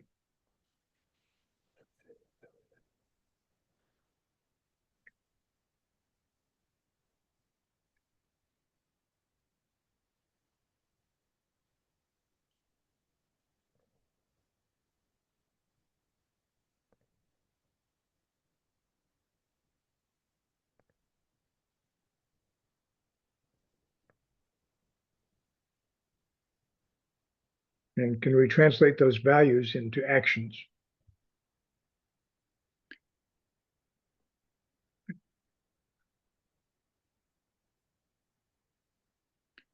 So when it says adaptation to increase, that also includes housing codes that will protect residents from excessive heat and increase storm frequency and intensity.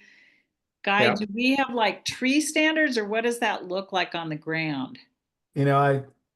Sarah and I had a couple of conversations about this, and I was doing some research on what would it exactly what would it look like on the ground? How would we build have our building codes reflect what we anticipate to be climate change in this area, and that is increasing storm intensity, longer, hotter summers, wetter winters. And so she kept resisting that and said building codes come from the state. And even though we have some different ones here in Tillamook County, she doesn't want to fool with it. And I found a source that I sent her where people were actually doing this, saying we've got to change our building codes, but she didn't really want to deal with it. So Well, there's already insulation and all that stuff that is like in the building code. It's kind of massive insulation. and which- it's changed, they've gone from 4-inch walls to 6-inch walls and things like that. that Roof increases the roof insulation. insulation is a big one too, to keep Yeah. that heat from penetrating the house and such, and it's Yeah, pretty major, pretty thick, so. yeah. They're not using asbestos in the walls anymore. So we No, don't no, need to no. say anything. I don't, Yeah, I I don't know. can't quite figure out what that would, I mean, the community does right now, what many communities don't do is that Memorial Day, I think it's Memorial Day where they do like the cleanup, and right, rather than just having people throw stuff in their backyard or throw it somewhere it doesn't belong, they bring it all up to the parking lot and they get it disposed of properly. That Okay. reflects the environmental values, I think. But I don't know Well, if we just need to say that kind of stuff or whether our stating our values is sufficient. The one thing on the housing, and Randus, it kind of refers to what we were talking a little bit about this morning about the new study that's out, that shows it combines sea level, the impact of sea level rise with the next Cascadia fault that's going to occur and how that impacts the floodplain of the Oregon coast. And our work when we did the coastal hazard overlay zone, we used the maps that Dogami put together. Well, Dogami is going to be putting together new maps. And Oh, good. one of the things that we may want to consider here is, and I know this will be another Measure 56 thing, but that our recommendation, I don't know where we put this, if it's here or wherever, that our recommendation is to revise the coastal hazard overlay zone as it adapts to new models of coastal hazard. And the ones that just came out last week are pretty concerning. And one of the things that even may result in building codes, I mean, if you're building in the Village or in South Beach, if you don't elevate your house in some, which some houses in Nesco in the Village have already, is to raise their house or not put any essential service things on the first floor. That could be some kind of requirement because the flooding that eventually will occur, and it's going to happen. I mean, maybe it may happen tomorrow, it may happen 30 years from now, but it's going to happen. Anyways, it's a thought. We got more evidence now as of this past week that we've never really combined what's happening with the sea level rise and the earthquake. So okay, well, that's almost sounds like a safety thing rather than environment, but I mean, it could go under either. First of all, I'd love to have a pointer to that new study that came out. yeah, Yeah. outside too.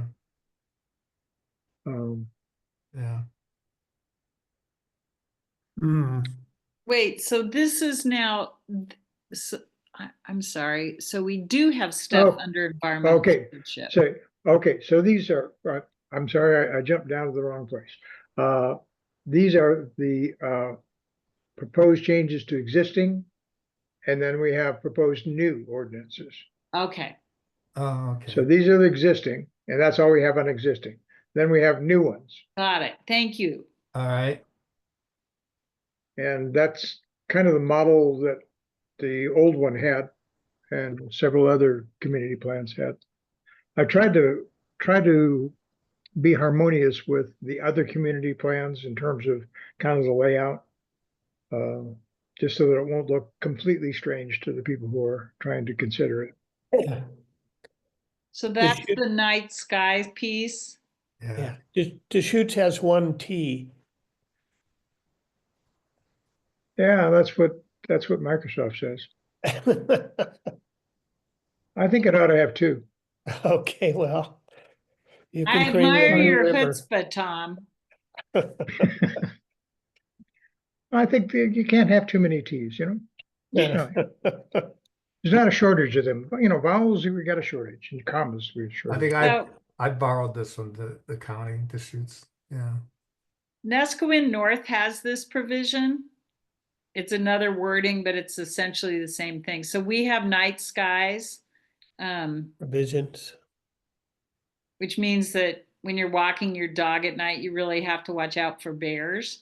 But it does work and it's not hard. People get a little testy about it because they like to have great big outdoor lights, you know, but there is an example of that standard already in Nescoin. You really don't want your neighborhood to look like a shopping mall. Right. Yeah. So I think it'd be good to leave it in there and put it out there and see what happens. Yeah, Mhm. Yeah. It's a draft. yeah. I think people get it. It does what Rand started this meeting telling us we had to do, which is get people's attention and get them interested. Okay, so noise level requirements. Okay, if we want people's attention, we could say that outside music must be no less than 100 dB.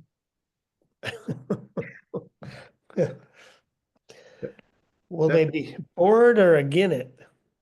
I think that, well, damage get it. begins at 90 dB, Oh, and it's a logarithmic.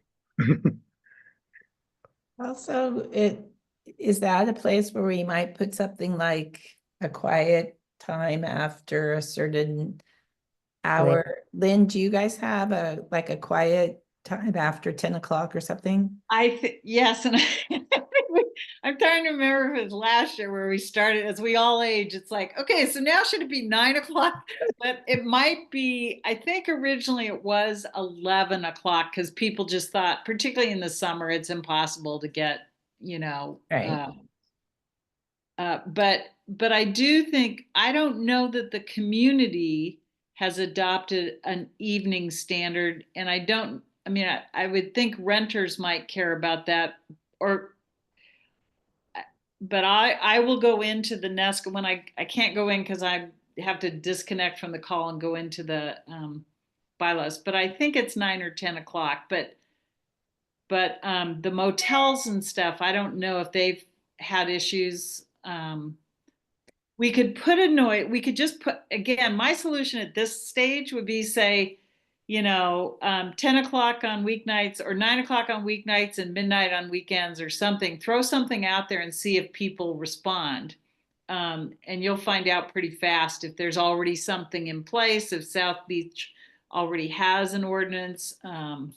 So during the discussions with the short-term rentals, this was quite a lively discussion. Oh, And they did impose a noise, some kind of a noise requirement. And there were at least several of the people who testified said, if this was going to be applied to short-term rentals, it should be applied to everyone. mm-hmm. So it is a discussion that's happened. It has been passed by the county. Oh, okay. For the short-term rentals in Nescoin, and we might just put it out there as a goal and perhaps refer to adopting the same thing that we've imposed on the guests. I think it's an excellent idea. That's a great catch, Lori. I think that's a wonderful. I've forgotten about that. Yeah. Okay, so I'll put some words around it, but apply the STR standards to everybody. Yeah. And I think that's only fair. It could be controversial, but Oh, good. That will get people, that will get people's attention.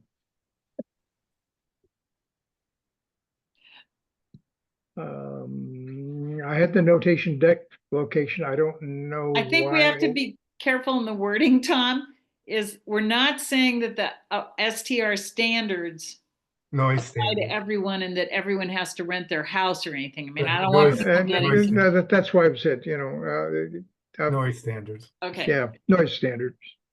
Okay. Perfect.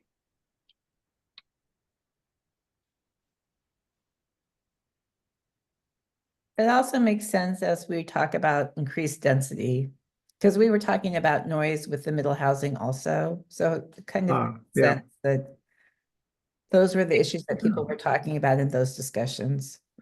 That's You a know, I simple think we- solution. Yeah, I think we missed that in our STR, no, excuse me, STR, our middle housing proposal, that we should have had that.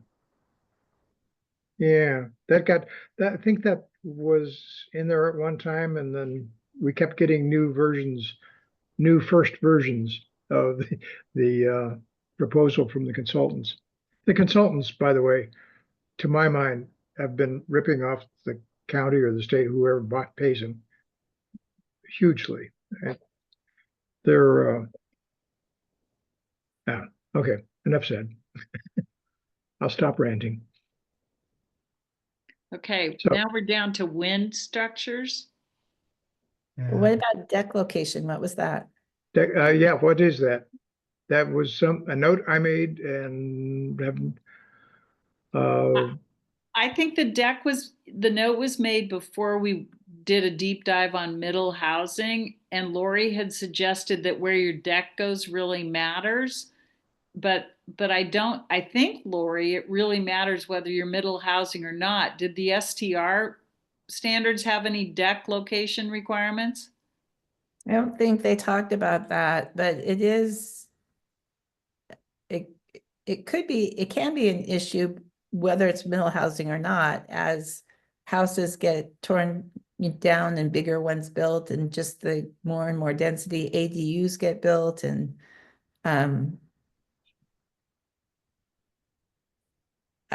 We should ask Sarah, unless Guy knows. I don't know what the county's restraints. I mean, I know people on the coast want a deck on the south side so that they can get sun.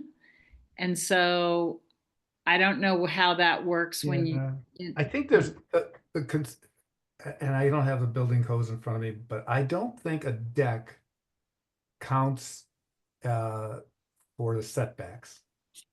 I believe that's correct. That's- I think I that's heard the Sarah issue. say that. That's the issue. So I can have my house that meets the setback, and then I can build a deck right to the boundary.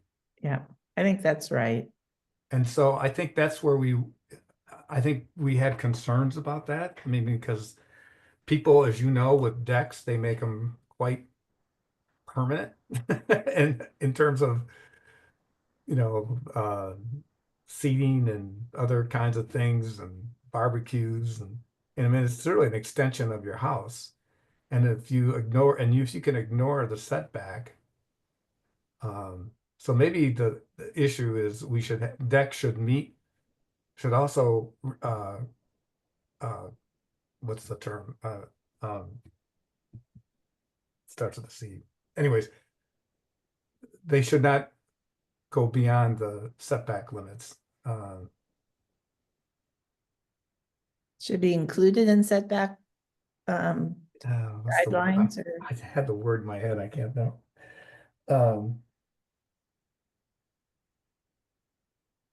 Conform. That was I was trying to think of. So that it should conform to meet the housing setbacks. Is the it- setbacks? would it be that they need to be included in the setback? 'Cause Well, if we're- they conform to the setbacks, that means if it's a 10-foot setback in the back, you can't be within 10 feet of the back, whatever it is. Okay. That was my thing. But Okay, is that an accurate enough statement? I think it's worth a shot. I wouldn't say locations, I would just say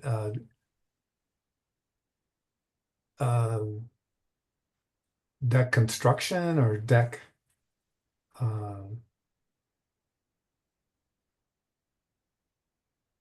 I guess I'd put construction rather than location, but location's fine. Okay. We can change it later if we think of a better word. Yeah. It's all changeable. Yeah. Okay, I'm gonna go ahead and accept these things. So the goal is no red, except for the red things that we want to shout about. So it's Anyway. 5 minutes till 4. Do you want to have this go beyond 2 hours? Do you want to stay within 2 hours? How many pages have we done? Okay, 3. okay, No, didn't no, get don't say measuring it. that. Tom, how many Okay. pages have we done? okay. We are on page 14, Yes.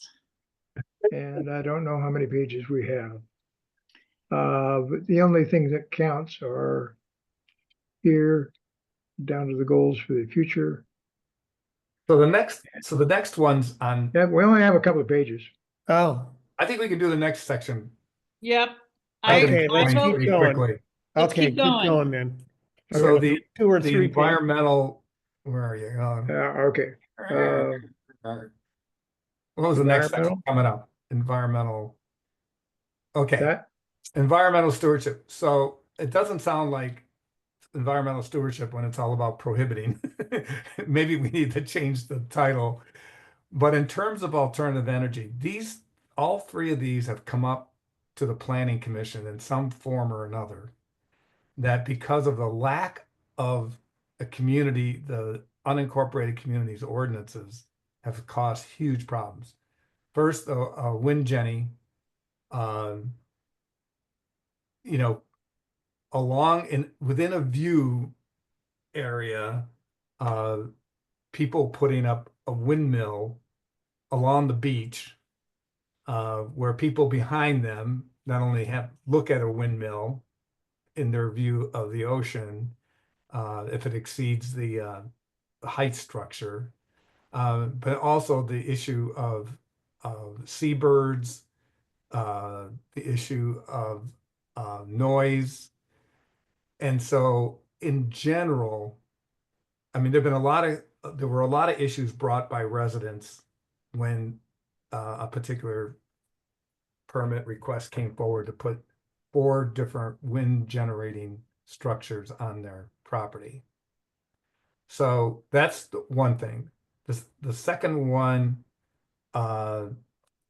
is if you build up and somebody's already got solar energy, is there any limit to how high you can go to block their existing solar energy? That's discussable. And then the other one, this is directly Tierra del Mar. This is what happened there. They took beachfront property to run a trans-Pacific cable and they made the cable. Well, this people in Tierra del Mar will benefit.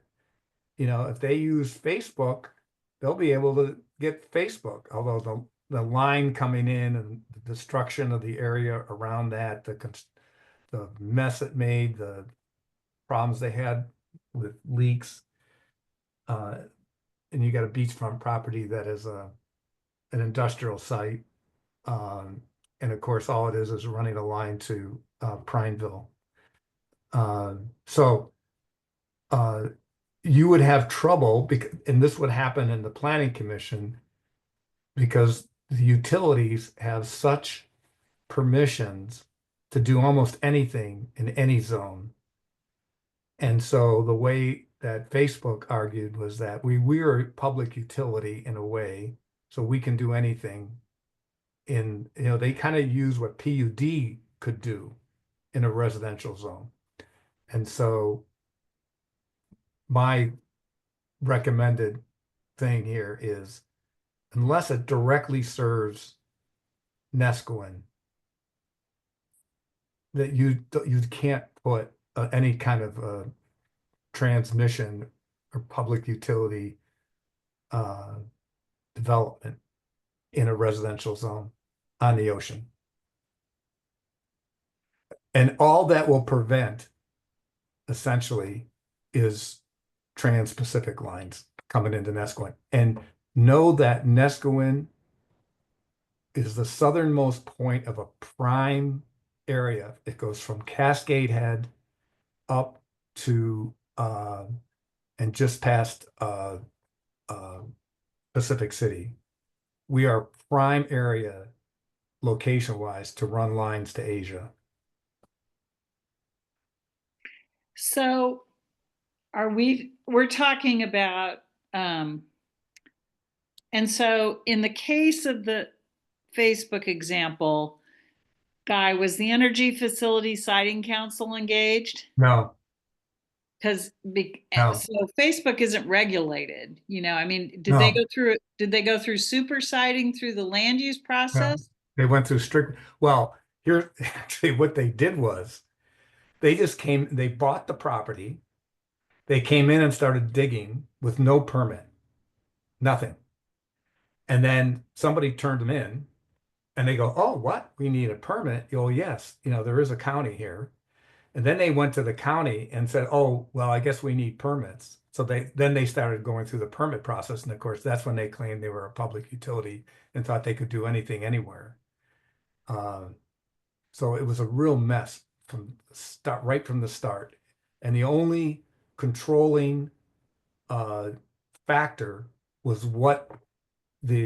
and because Tierra del Mar did not have separate zoning, the only controlling was the general zoning for the county in non-unincorporated communities. So poor Tierra del Mar got really caught. So, just another example. It's just fascinating because they aren't a public utility. They can't self-define themselves as that. Right. So I would suggest let's just leave these in here and see what happens. The Energy Facility Siting Council is in charge of wind structures, and they're in charge of utility transmission lines, right? Utility. Yeah. Not the communications, that's done elsewhere. That's the PUC that does the communications. But I think we put it in there and see what happens. Yeah. Because I'm not current. I mean, back in the day, you couldn't do anything for an energy facility, no matter how big or small. Well, you could be like, a fan in your bedroom, but the FSAC made the call, and Yeah. but I just think we can leave them in there and see what happens. The thing about new construction from shielding more than 50% of existing solar panels, Yeah. that may already be state law. Do you know if that is? There is a provision in Tillamook County, and I think it's actually in our ordinances, that you can't interfere with solar energy, but there's no definition. And I think my attempt here was to put some kind of measurable something that other than just a general language of non-interference. Okay. But I'm open to anything there. I mean, I just put something because I thought the statement in our current ordinances was pretty weak. So, and I'm not, when we were going to put solar on we had one location we wanted to put solar on. They told us that they needed for the ROI to be produced that that they were looking for and we were looking for, that they had to be 80% unencumbered by obstruction. Yeah.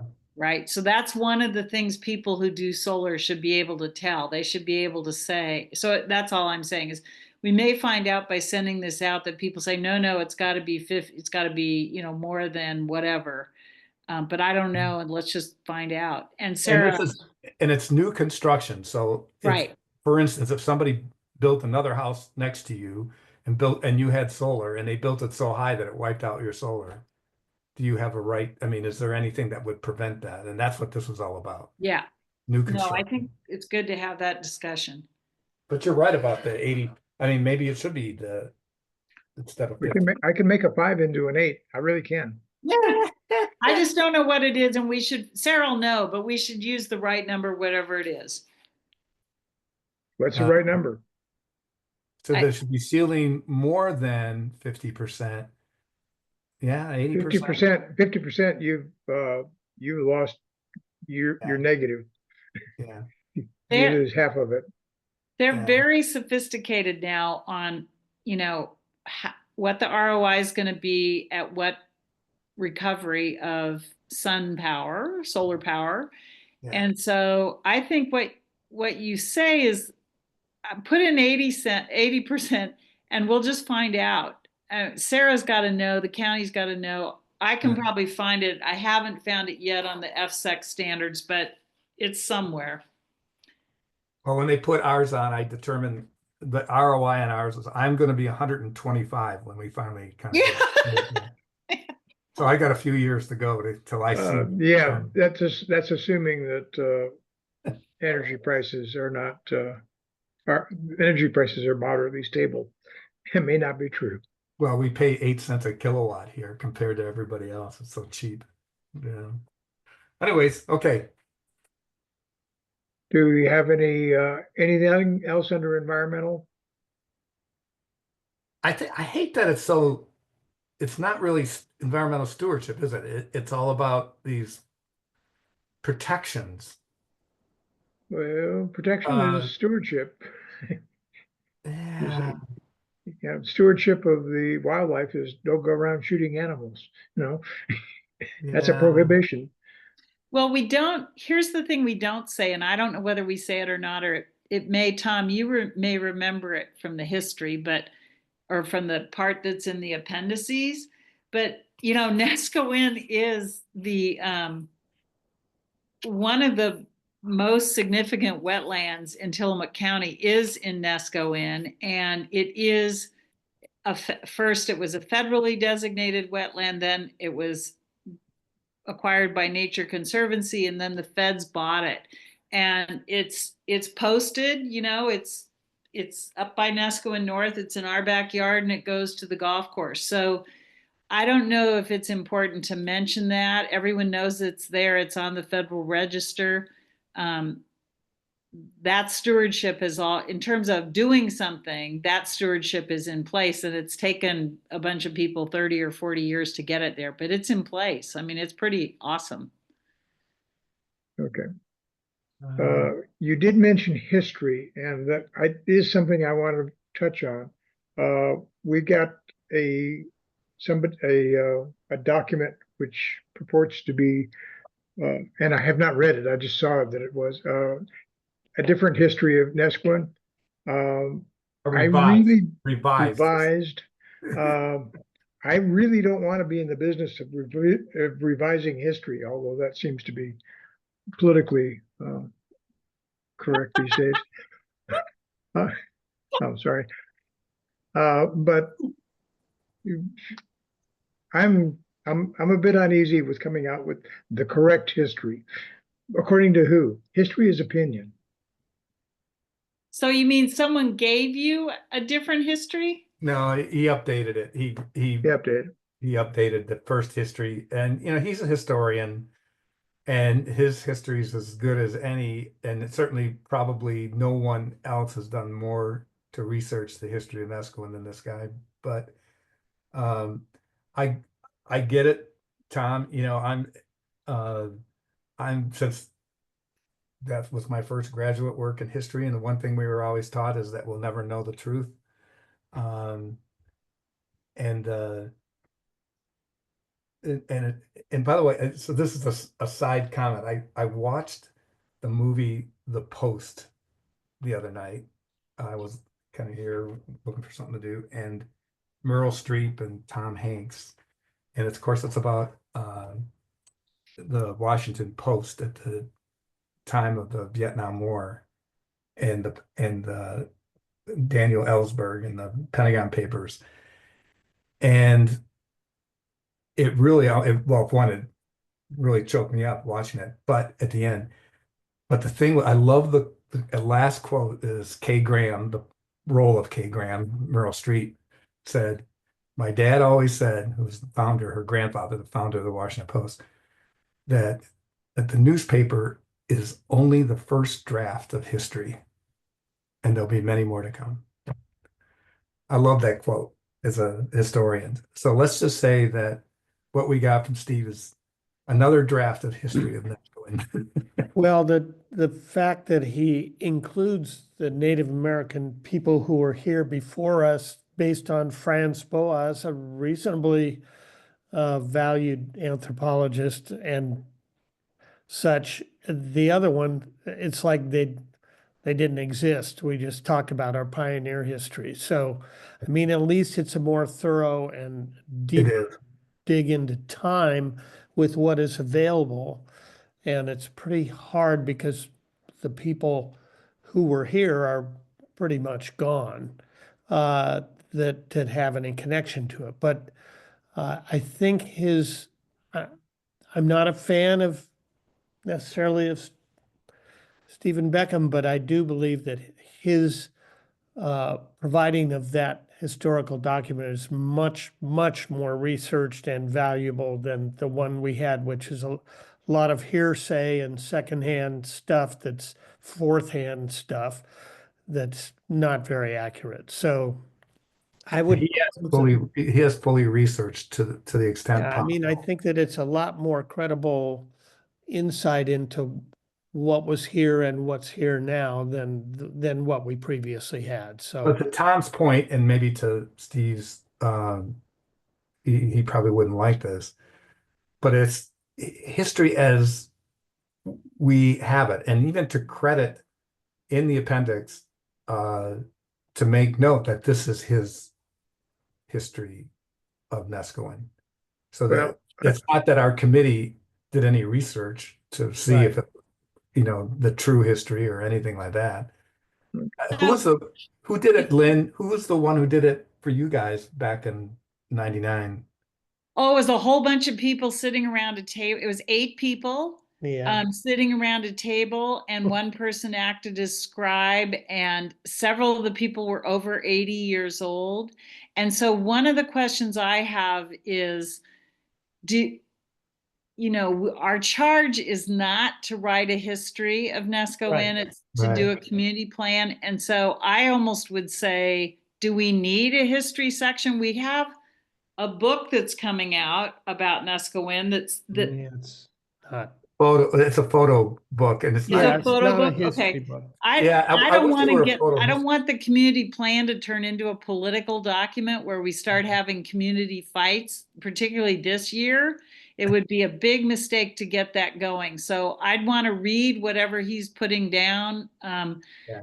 You know, but I don't Sure. know that it's our job to write the history of Nescoin. No, but I It's think not our job. job. it's in the appendix, and it is his history. Now, our decision is: do we print his history as the most recent and up to date history of Nescoin? I mean, that's the decision. We're not saying we wrote it. We don't. And we could even say this is his. That's not ours. And he is a local guy who has multi-generation family here, but at least he did his homework as opposed to Yeah, many of the other histories that we've seen. yeah. Didn't do well, very good homework. what other community plans have is a flavor of where the community came from. Yeah. And it varies between a paragraph and maybe a page. It doesn't, not nearly what is in the What's- appendix now. I had encapsulated what was in the appendix, what is in the appendix into a shorter version. Yeah. And maybe that's, yeah, maybe even that's too much. I think it's important, and it is a state of Oregon thing, by the way. I don't know if you've attended recent state presentations or meetings.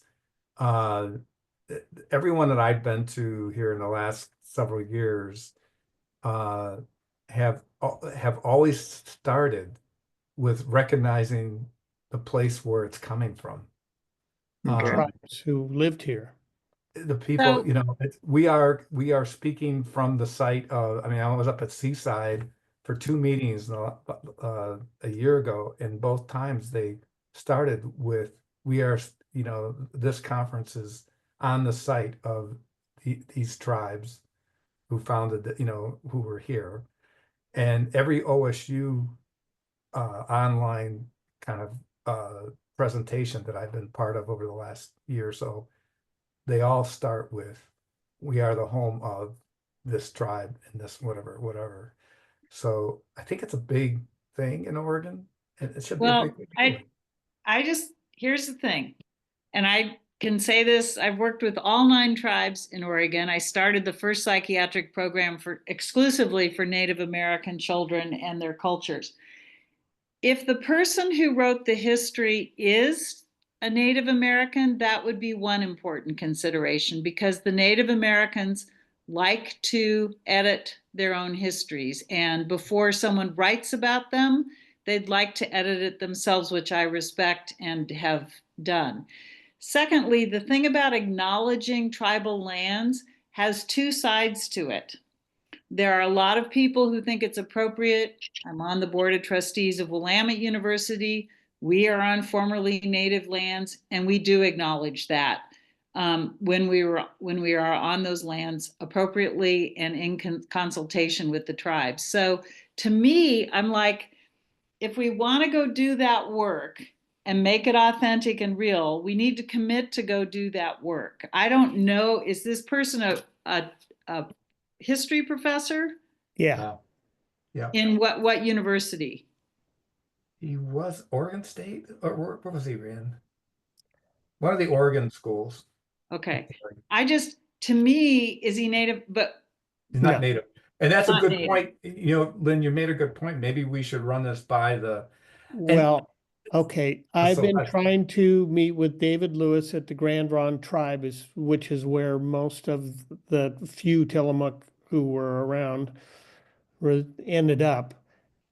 I can't get him to return anything, any kind of a thing. And Kim Stafford was my connection with him, and he and I are going to try and corner David when the poet laureate comes to Cloverdale School this month and say, we want to have a full day with you. Can we make that appointment right now so we can find out what he knows? And so it has been like, I've been trying to do this for a year and have not been able to get him to well, meet. even to share with them the section that Stephen has about the Native American history here. And I always thought, and I just recently read a couple of weeks ago about the Siletz tribes, and I had the impression that it was that our tribes were ultimately became part of the Siletz, but I Oh, may be wrong. Well, so yeah. This Rand, is could be a very long discussion, yes. Yeah. I agree, and I think Rand, your point is well taken. It takes a long time. It took us 2 years to get all the bases touched and done appropriately. And I will just tell you, there are people who object, if you're referring to their property, to refer to it as Native American property, because they're concerned what that could do to their property. So I think you need to be really careful doing this. It needs to be done right or not at all, or to commit to, we're going to take this piece up, but it's a piece of work that's going to take more than the time of the community plan. So stay tuned. We will come back to you. But I strongly urge having the tribes adopt whatever history we're saying is their history, having them review it, and also to be very careful about that announcement, because that announcement in Portland has caused a great deal of consternation among people and has created a significant amount of political friction in the philanthropic community. So I have made the suggestion that NCAC have a history task force and boot it out of here. I think a cursory history is all that we should have. We have a finite amount of time between now and the end of time. I agree sorry. with you.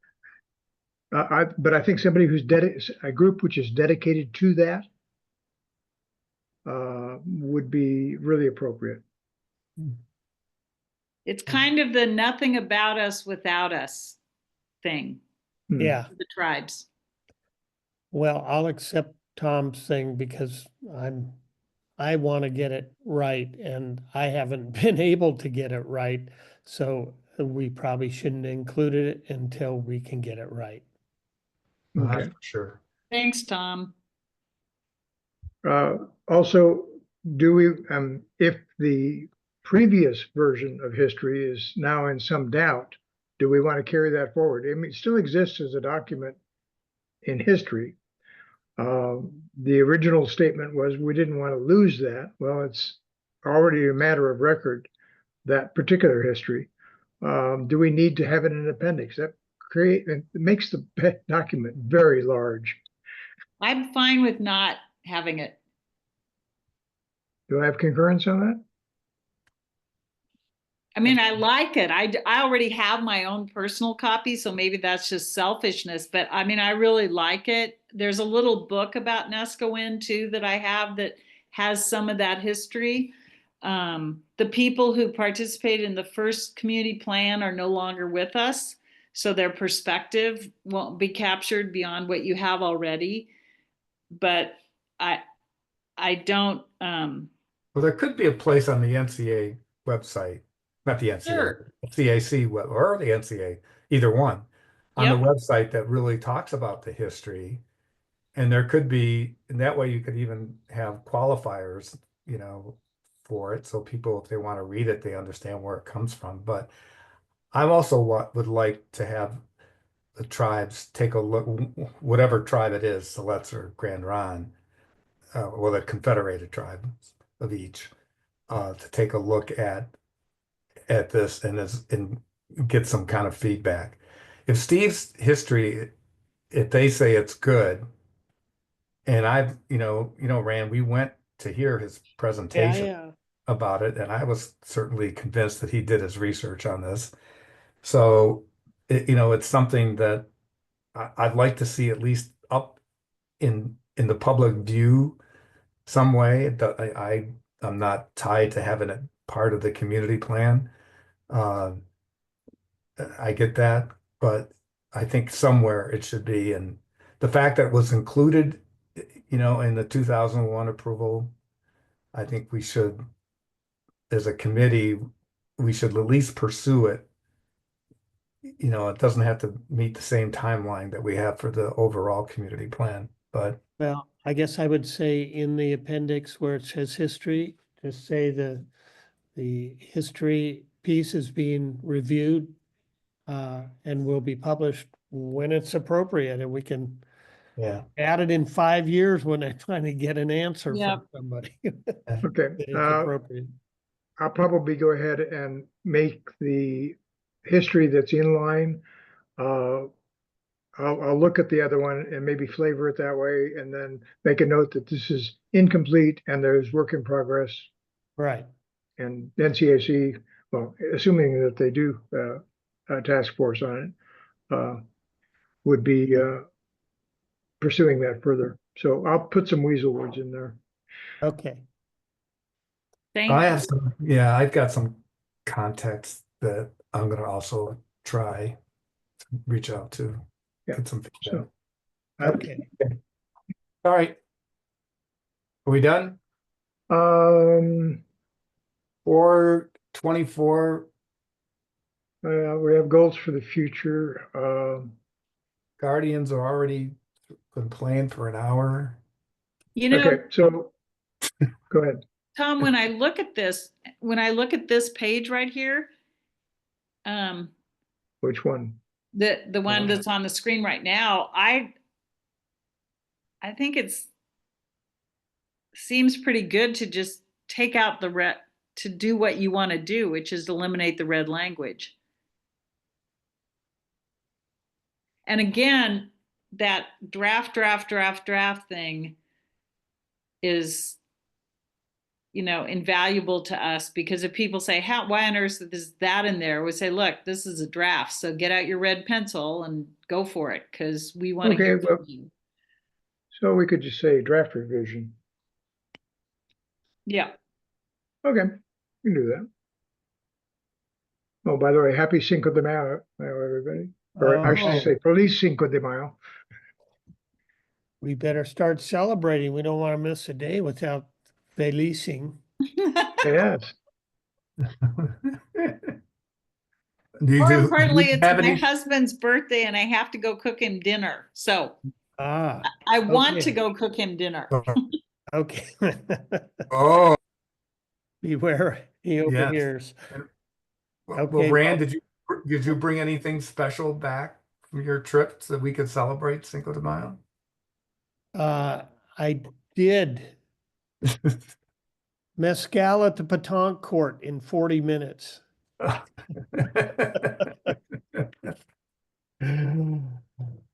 Yeah. So Rand, are we meeting next Tuesday? Monday. isn't it? Next Monday? Well, I don't think so, but I will have to check with what got published. I think you pointed out before I scheduled it, but I'll have to check what ended up happening. Okay, What ended up happening is these got, here, you can see my, I'm a little bit booked. Anyway, we had those 4 in that one notice. So Yeah. 4 notices didn't go out, 1 notice went out, and if you accepted that, you could You tick got off. all of them, okay. I right? got all. So we So have that's the what's next on the 4 schedule. Mondays. We're still Next on the Monday. schedule for Monday, and if you guys don't want to meet that day, I could try and get that canceled. If you're willing to meet, then we can meet for an hour or something. Yeah, Let's just keep- can't make next Monday. Okay. How about you, Lynn? I can meet. I mean, I just want to keep plowing ahead to support Tom getting the document wrapped up. So I've got it on my calendar actually because I wanted to hold it specifically for this for 6 weeks. So hopefully we'll get done before then, but Tom and Lori? I can meet. That's fine. And Tom can meet. Okay, well, I will meet. I don't really do anything that day besides write a couple things to a couple veterans, and that's about as much as I observe Memorial Day. So I'm up for meeting next Wednesday and making progress. Next Wait. What? Monday, Monday? Monday the 12th is the next time we're scheduled. Yeah. Oh. Oh, I see. So this is at the end Yeah, of, this is, yeah. all right. Well, And we'll that's the- we'll meet this next is- Monday. this is- So the agenda items will be, well, we can start moving. Identical. It's What? identical to what you got. Oh, okay. Sounds good. And I won't be there next Monday. Okay. As long as we have quorum, we're okay. All right. Well, thank you all for today. And Mark, any comments as the public? No, I was looking at the calendar and I think it's the 19th that we have the CAC meetings with the chairs of CAC. So it's not next, I think I said next week, but it's not next week. It's a week after. we'll be Yeah. done. Yeah, Yeah. yeah. Shouldn't be say done. that while Well- drinking coffee. And just to recap, you want me to ask Sarah, I'm going to ask Sarah about the process for what we submitted to her, correct? Yes. Little housing. Just walk me through the process, Sarah. Give me some timelines. What happens? When do we get a copy back? When are the public Operations. testimony on that? Yeah. Right? Is that it? Yes, and Yes. just tell her within the parameters of the rules for the community advisory committee or citizens advisory committees under land use planning. We just want to be as forthright as possible getting this information to people because it is Right. so significant and it affects property values. Right. Right. And we want to distribute it. So, Yeah. okay. Okay. Yeah, we want to distribute whatever we can as soon as we Right. can. Right. Okay. But just to be clear, even what I'm doing today will be available to the world. Right. Right. You're right. Yeah. Okay, so I am going to delete the history, is the only thing you haven't seen me do, and put some weasel words to say that, Native American history has not been, and words, Authenticated. yeah, you can look at it next week. There'll be something Okay. for us to do. Well, Tom, is there going to be a tariff on our, well, if we give it to the world, I mean, Canadians can read it for nothing? No, I think there's some special internet provisions on that. Just But wanted to as be long, sure. but unless they become states, you see, Oh, yeah. Oh, then it's free. then it's Another, free. another reason why they should reconsider. Okay, Yeah, I'm gonna I don't- end the recording.